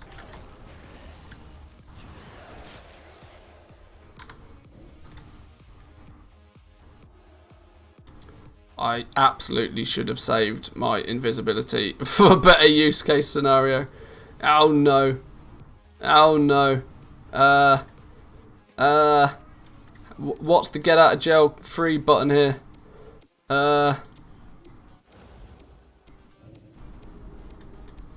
Oh, we lost aggro. We survived. We made it. Genuinely don't believe that happened.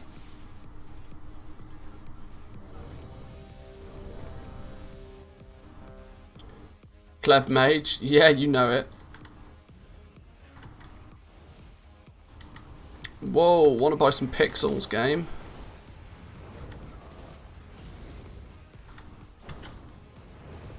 How am I meant to play Fire Mage with 2 FPS? How am I meant to know my procs? It's not possible. Right, I'm just going to assume. I'm just going to keep pressing Fireball and Fire Blast then. Because I can't see my procs.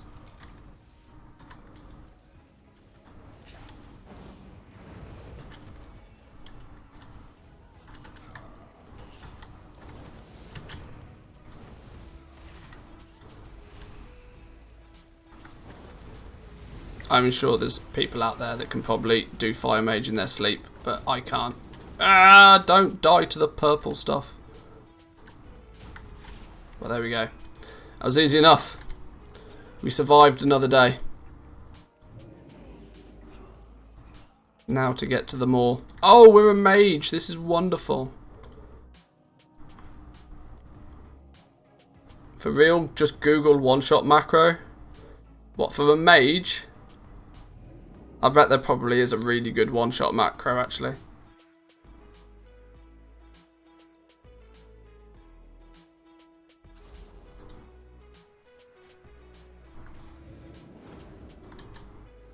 It's one that you just spam. Maybe. That's no fun, though. It's no fun. I mean, I don't even like having this rotation helper, if I'm honest. Like, it's cool because it gets me out of some sticky situations, but you don't learn the class. And if you're just mashing one button on a mage, it's like,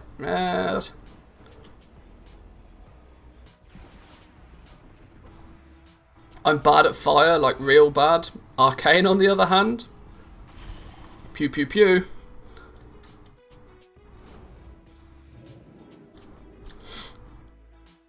Not played with Arcane for a while. I don't think I've tried Arcane in Shadowlands. I've played Frost a little bit. I've played Fire a little bit, but I don't think I've tried Arcane. It's been a long time since I've played Arcane, actually. Long enough that I probably have no idea what I'm doing. I mean, is it still just 2-button win? Not that Fire Mage is much different, but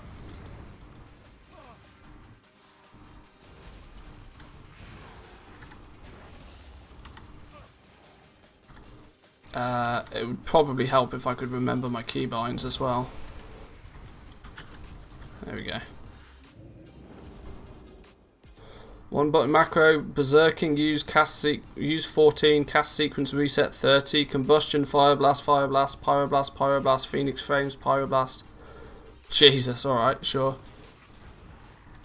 The weird thing is that probably actually that actually looks pretty good.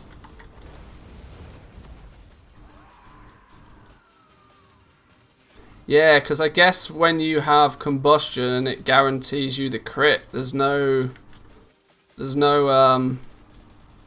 yeah, it's no longer proc based, is it? It's all guaranteed. It's just, you know, it's all about just pressing the buttons in the right order then. Yeah.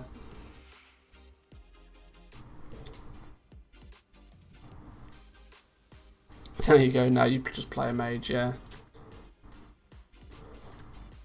And outside of your cooldown window, you just AFK, it's fine. Just go ham during cooldowns and then forget about it. Come on, where's me souls? Are we going to have to go up to the top again? I think we are. Spam the... yeah, that's it. If you're not hopping, you're not doing DPS. Got to be bouncing.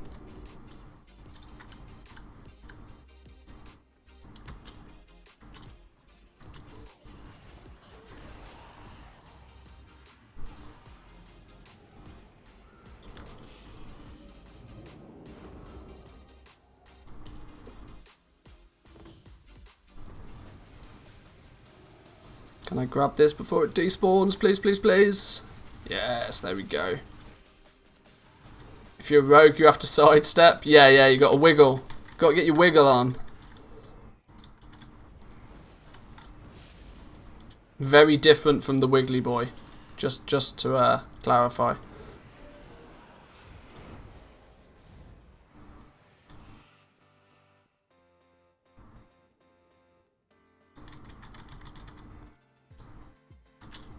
You got me hopping and wiggling now, look.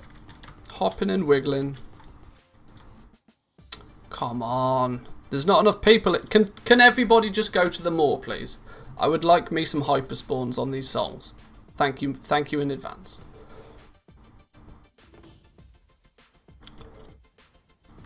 Should we pew this dude? Let's pew this dude.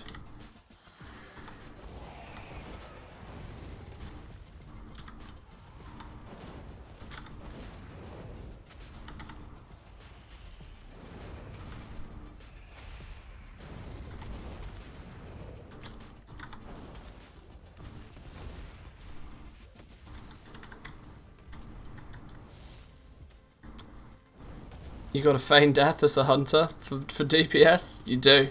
You do. If you're a hunter, you ain't dying. That's a sucker's game. Sucker's game is that dying business. No. At the first opportunity that you think that you might wipe, you feign death and you don't move. You stay still. You stay still. You do not attract attention to yourself.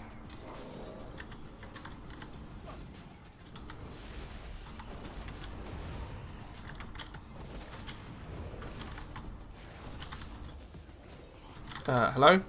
Where's... Oh, okay, it's on cooldown, whatever.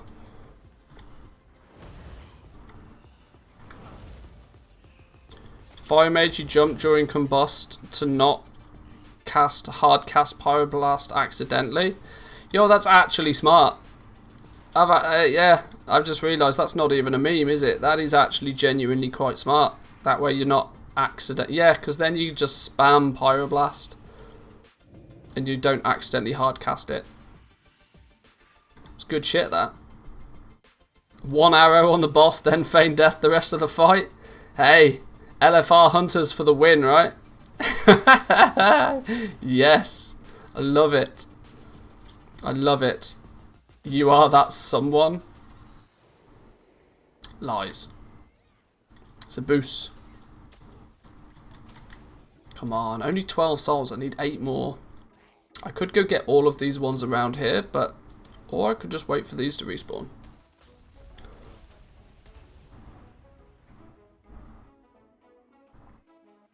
And then somebody heals you, so the boss comes and slaps you anyway, yeah. Remember to moan about healers not healing your pet and then you're done. Yeah. Yeah, for healers not healing... I mean, it's not like I have a button that I can press that does it myself. I mean, that's just... I mean, that's less kill commands if I have to press that button, you know? 1,000 Sinvir all sold at 200 gold each. The ring panic was something else. Oh my days. People must be losing their mind. Must get a rank 4 ring now. Must get it. Must pay over the odds for stupid ring that doesn't matter in a few weeks. I think I've gone mad. It's too hot in here. Oh, yeah, okay. That doesn't work if we're facing the wrong way.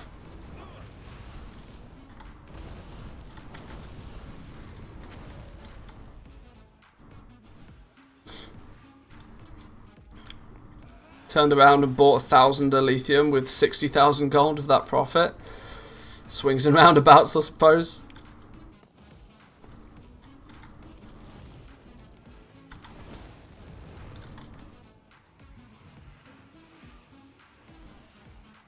Oh, 15. 4 more. 5 more. 5 more.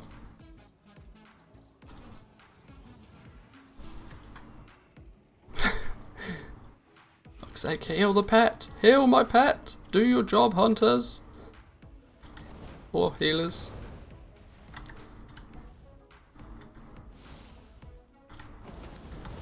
Is it just the fact that I've got low graphics settings at the moment?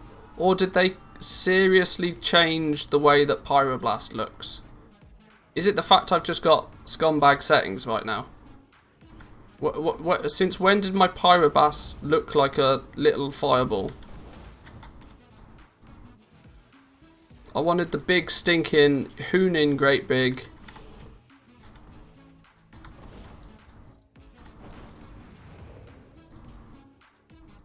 Because I mean, what is this?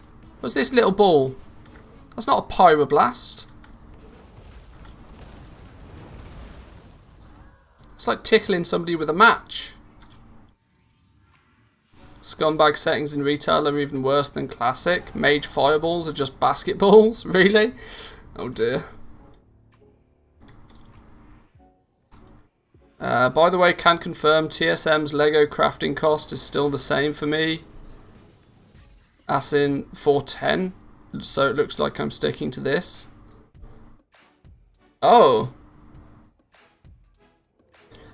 Out of curiosity, try and load up a new profile and make the... I mean, if you want to, obviously. But that's obviously a bug somehow, somewhere. If you start a new profile, does it fix itself?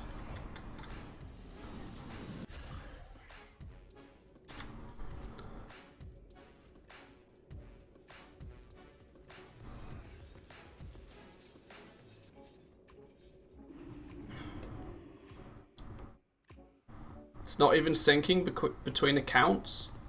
Okay, yeah. Something with your setup's balked. I would love to tell you what it is, but you probably have a better idea than I do. Right, there we go. It's only taken us 3.5 hours to kill the world boss 4 times. Oh, it's safe to say we don't do anything at speed on this channel. No siree. But we've done a bunch of cancel scanning in between, so it's all good. That theoretically is everything I need to do on this dude for a while. I've got fish for days apparently. All the fishes. Was it 4 fishing caches? It is 4 fishing caches. Fish for days. Hero meat cache. You'll go on then. We'll have some meaty meats. And then let's hand in this anima.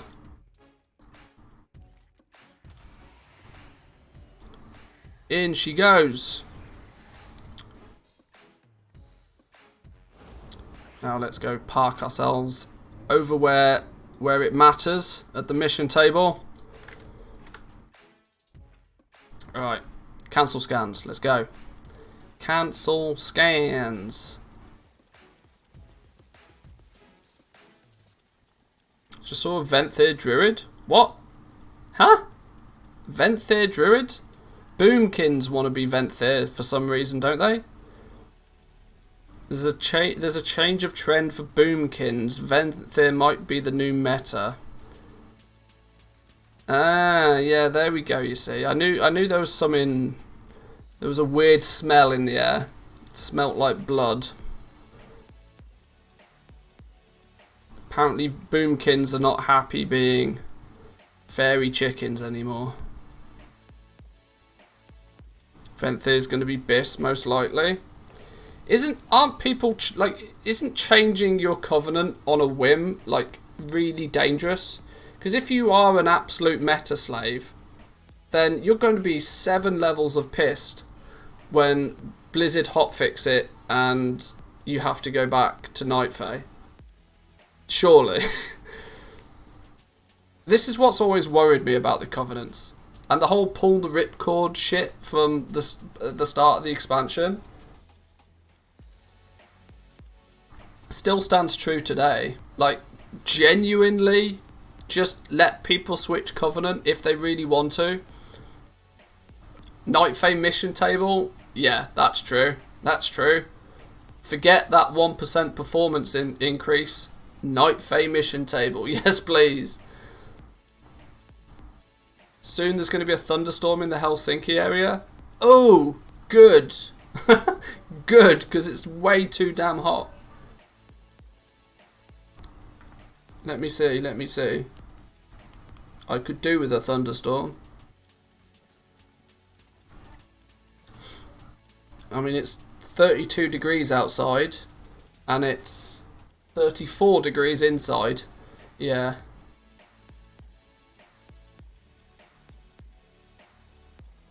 Hourly. Oh, what? There's only a 50% chance. Thunderstorm's not going to be until 8 o'clock tonight. Meh. Stupid country. Imagine not having druids in each covenant. Well, all that. That's another solution, I suppose. Just have 4 of every character, 1 in every covenant. Just play the game 700 times. Then you're always min-maxing everything, right?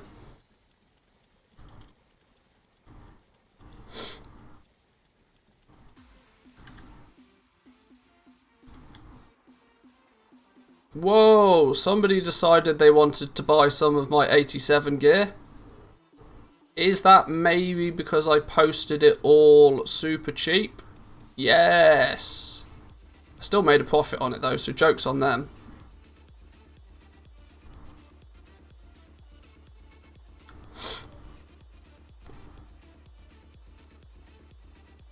Right, I think it's about time to do a massive cancel scan over here on everything.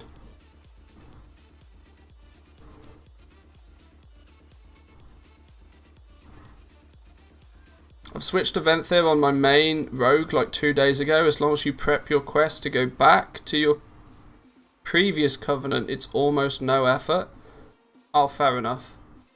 The fact that you have to put any effort in though is a bit odd. Jack, how we doing? Welcome, welcome. Good to see you, my man. Hope you're good. Vallegro, let's keep the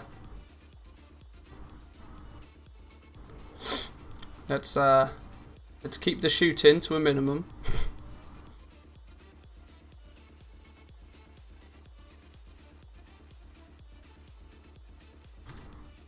Right, I think it's about time to start prepping Sylvanus for crafting legendaries. I need to make sure that Shadowgast ingots, I have 1 million of them. Enchanted Lightless Silk, I have 10 million of them. Boreal Shards, I have all of them.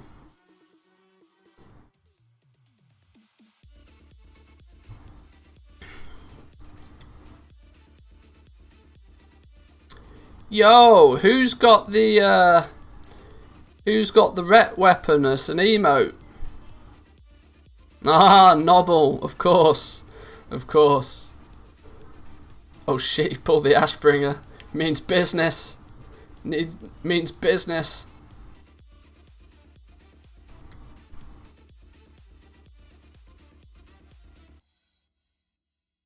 I've paid my $5, so I'm allowed to pew pew Jack for 30 days. Can't argue with that logic. Cannot argue with that logic. I will range you melees for plebs. Oh no. Oh no. Don't bring a knife to a gunfight. Don't bring a knife to a gunfight. Right, we need to fix this absolute shit show of a bag. We've got materials that need upskilling. We have lay strike that needs prospecting. We need to get this dude rocking and rolling double time. Let's go find ourselves a bank real quick.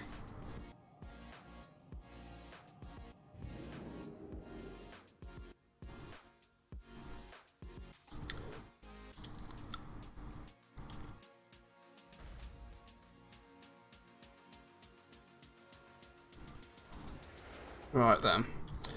Alrighty. Let's go fix this situation because this is gross. You know what's even worse? This. Oh no, my bags are horrendous. Oh dear, oh dear, oh dear. You can't even see the half of it. I got boreal shards kicking about, just a few of them. Oh dear, oh dear. How do we fix this atrocity? I guess the easiest way is we just upcraft everything that we need to upcraft to begin with. So let's go. Let's get this dude making heavy callous hide like he's never made heavy callous hide before. Why have I got over 6,000 callous hides all of a sudden? Is there a situation where I'm ever going to need these? Can I not just turn them all into heavy callous hide? I probably can. What is the damage on Crafter's Mark 3s? I can't remember. From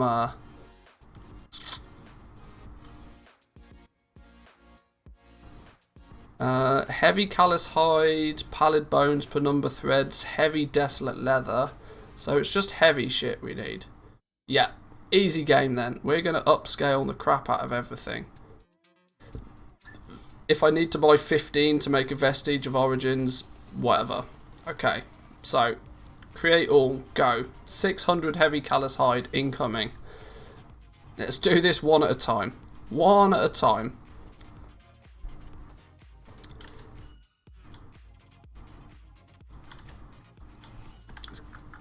Casual 91 cancels to do over here.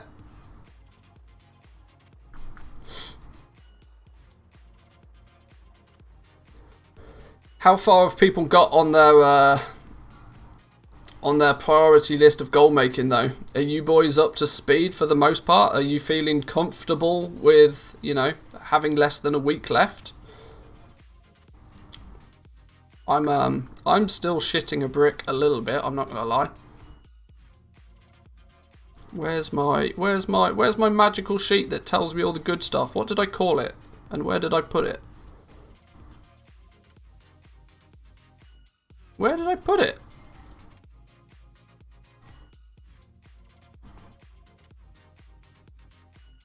Huh?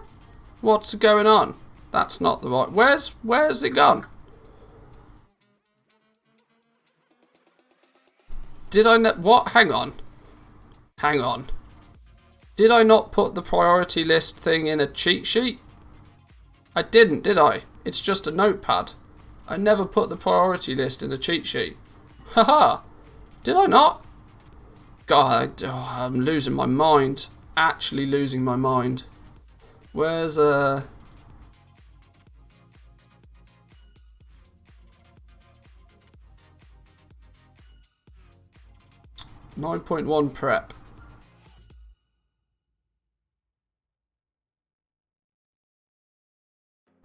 There we go.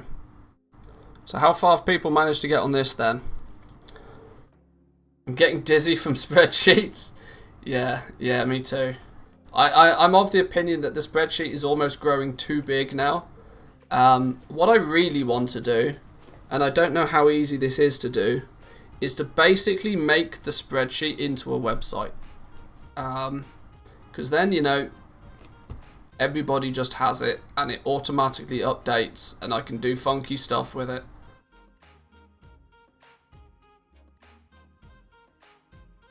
Not too fussed about over prepping and worrying. Minimal prep until the dust settles. Yeah, that's pretty safe. That's pretty safe.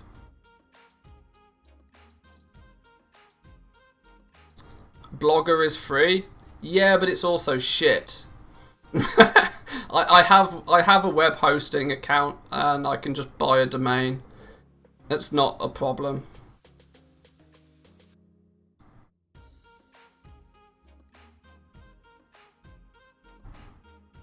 In fact, I have a web hosting account that I'm not even using right now. It's not a very speedy one, but it's one. Free shit is still shit. Yeah. But for the most part, I mean, this one is done. This one is done. Level to 60 on anybody that wants to craft stuff. This is done. This one, not so much. This is done. Miro board? No, I hate those things. Those things are 7 levels of gross. You suggest I read a Miro board and I will tell you no thank you. It's like somebody's brain fart on a piece of paper. They're horrendous. Get Jack to make you a website. He's got all kinds of free time. Yeah, I don't think he does. I don't think he does. This part, for me at least, is done on my home realm. On my new adventure in Torn Mill, though, not so much. This part is still not finished. I definitely need to get this done ASAP.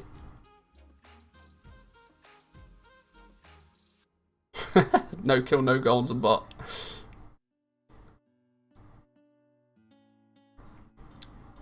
Pre-craft annoying materials is what I'm doing now. That's literally what is going on right here.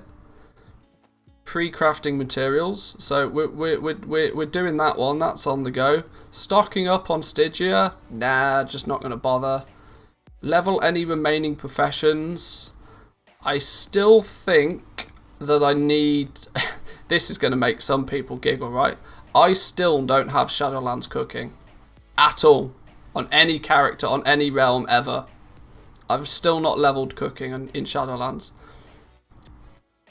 So that I should probably do. Yeah, I should probably be doing this. Save 1 million gold, yep. Mission table set up on 7 followers. On Sylvanas, yes. On the new realm, no. Cook those meats from the mission table. Yeah, exactly. Like the combination of, I mean, every single one of my characters, their bags is just full of these things. Like ribs. I've got 273 ribs kicking about. All of these are from the mission table. I've got over a stack of everything just from the mission table. So yeah, I mean, and that's including fish as well, right? I've got everything. Do it now, slacker. We'll see. What else? Catch up on any rep-gated professions. Of stuff I care about, this is done. I've not got the Shadestone because it's just one item, it's one market. I don't care that much.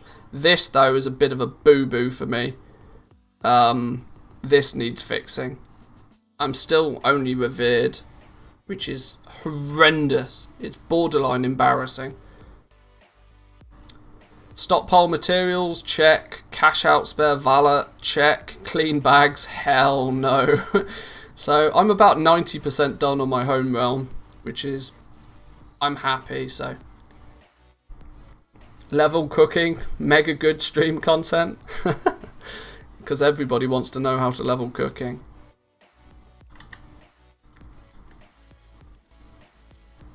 He says as he does cancel scans on 2 accounts simultaneously. Because that's the height of premium content. Premium content. Draenor, 1,000 Sinvir Orb, listed at 200 gold apiece. Oh, 1k Sinvir, 200 gold Phaedrum, Elementium, still 100 gold apiece.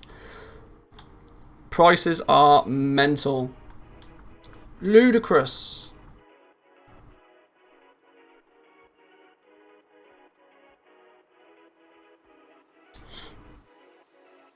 All this 168 gear is obviously becoming more attractive to people. I'm finding people undercut me on the 168 gear. Maybe somebody told them that TSM 4.11 is a thing. God damn.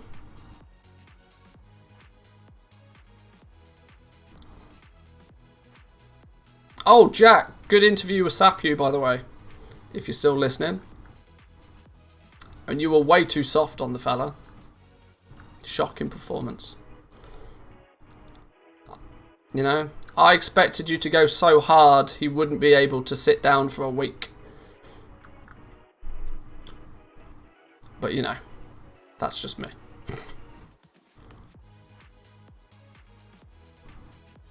Oh, he literally just said be right back. Oops. Whatever. Sapu and Jack will be a couple soon too.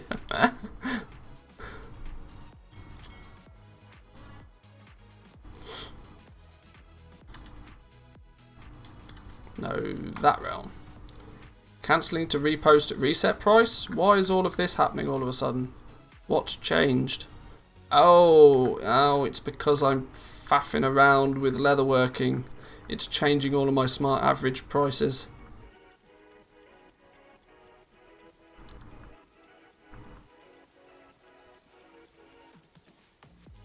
I need to, you can cancel to repost at reset price, but I need to up the threshold. I'm going to do that instantly. Otherwise it's going to annoy me. Cancel to repost higher. Repost threshold is 100 gold.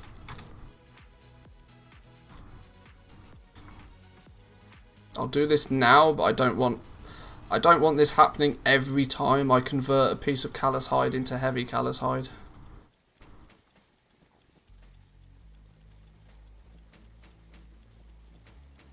Now let's let those filter in. What's going on over here? We've looted everything. Let's go gadget.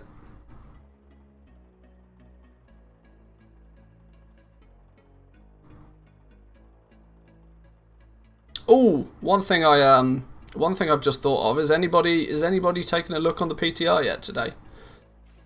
Do we need to do a PTR stream? Oh my god, I'm genuinely out of all liquids. Do we need to do a PTR stream tomorrow? Do we think? I think it might be worthwhile doing a last pass on the PTR. Maybe just try and do a completely clean sweep, especially since it's release candidate now. They added the Sylvanas bow on a vendor and the rogue daggers, did they?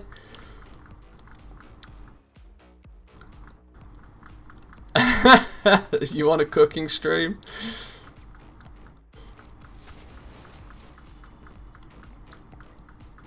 We might level up cooking at some point. Can we kill a pet? Jesus, you guys are savages. You guys are savages. What my pets ever do to you? Absolute savages.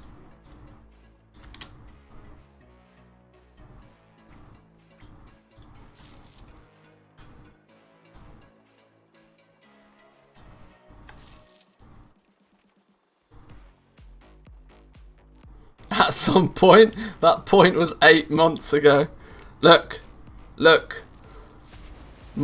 I will level cooking before TSM 4.11 goes live.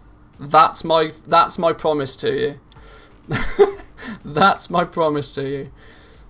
We will level cooking before TSM 4.11 goes live. So sit back and relax. Somebody wants the 168 gear. A rank 1 Umberhide waistguard for nearly 10k. Genius. Genius. Absolute genius. Market value on these things is less than 1,000 gold. Methinks these might have gone up in popularity somehow.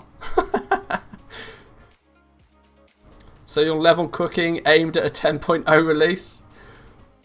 But what happens if you don't level cooking before TSM 4.11 releases? Then I'll probably say 4.12. I don't know. I'm not holding myself accountable to your silly games. Oh, I look like some sort of worker monkey to you. I'm a human being, you know. I have feelings too.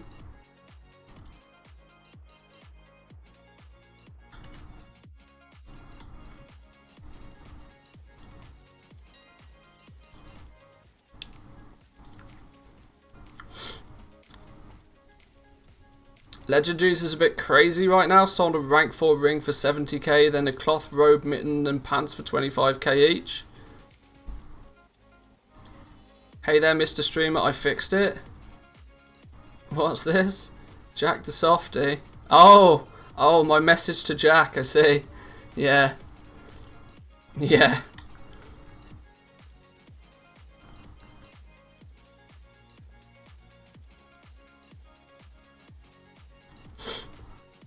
I know I go pretty hard on the TSM devs, but it comes from a place of love.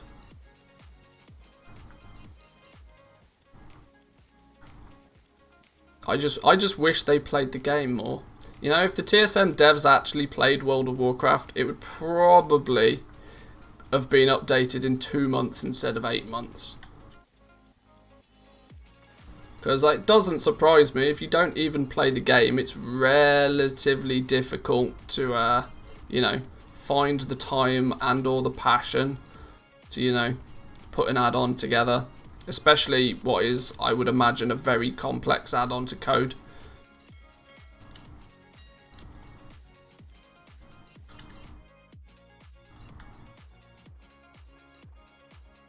Right, stuff selling over here. Are we still crafting? We're chunking away at our heavy callous hide slowly but surely. 5,500 of this stuff currently. Smart average buy price of 330 gold. It's up to, how much is it on Sylvanas right now? 500 gold, 820 gold apiece. Oh boy. Oh boy, well I've got 5,500 of it for less than half that price, so I think I'm good for a little while. Hope you're doing well. Thoughts on getting soul dust from Giga Cheap Cloth, making it 10 to 12 gold per dust, or through jewel crafting with Lacerite at 3.5 to 6 gold. Haven't looked into the jewel crafting part. Soul dust is still most easily obtained through tailoring for sure. I want to say tailoring braces probably makes it the cheapest. It then makes your dust at about 11 gold a piece, I think. Yeah, I would, if you got time to kill, do it. People are going to want soul dust all over the place at the moment. On both of the realms I'm playing on at the moment, soul dust is 20 gold plus. So, hang on, it's really windy outside. What's going on? Are we about to have a thunderstorm?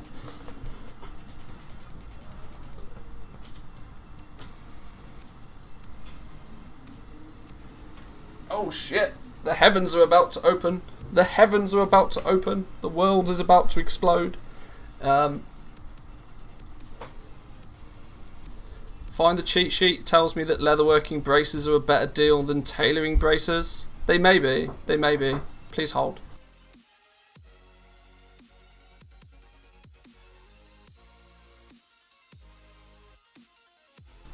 Please hold, boys and girls. I need to attend to something. Back in a second.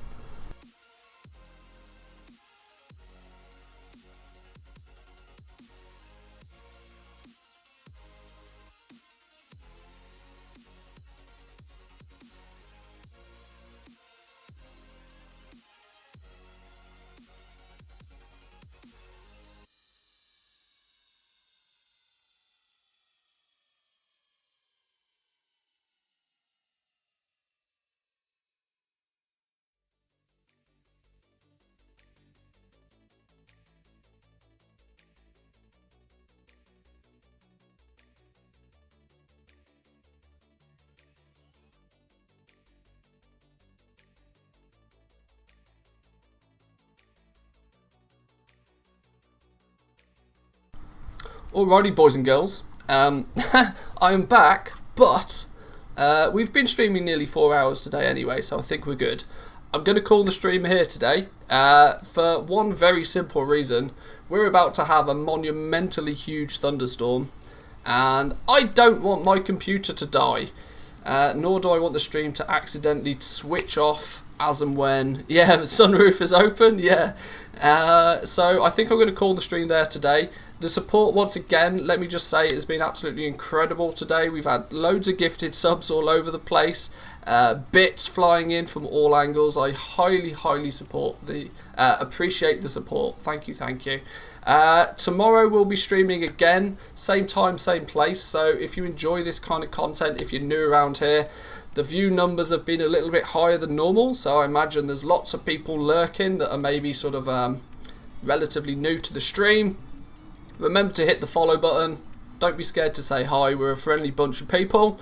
But we'll be back tomorrow. If you want to catch up with some more World of Warcraft stuff in the meantime, though, I'm going to plug my own YouTube real quick. We recently hit 10k subs on YouTube. We're growing relatively quickly at this point in time, and there's plenty of videos on there to get you up to speed with exactly what's going on in patch 9.1. So go check it out, youtube.com/Manthius. Streamlabs is always telling you the links in the chat, and it's down below in the description anyway. But boys and girls, I'm going to love you and leave you. Have a good day, and I will see you guys tomorrow. Peace.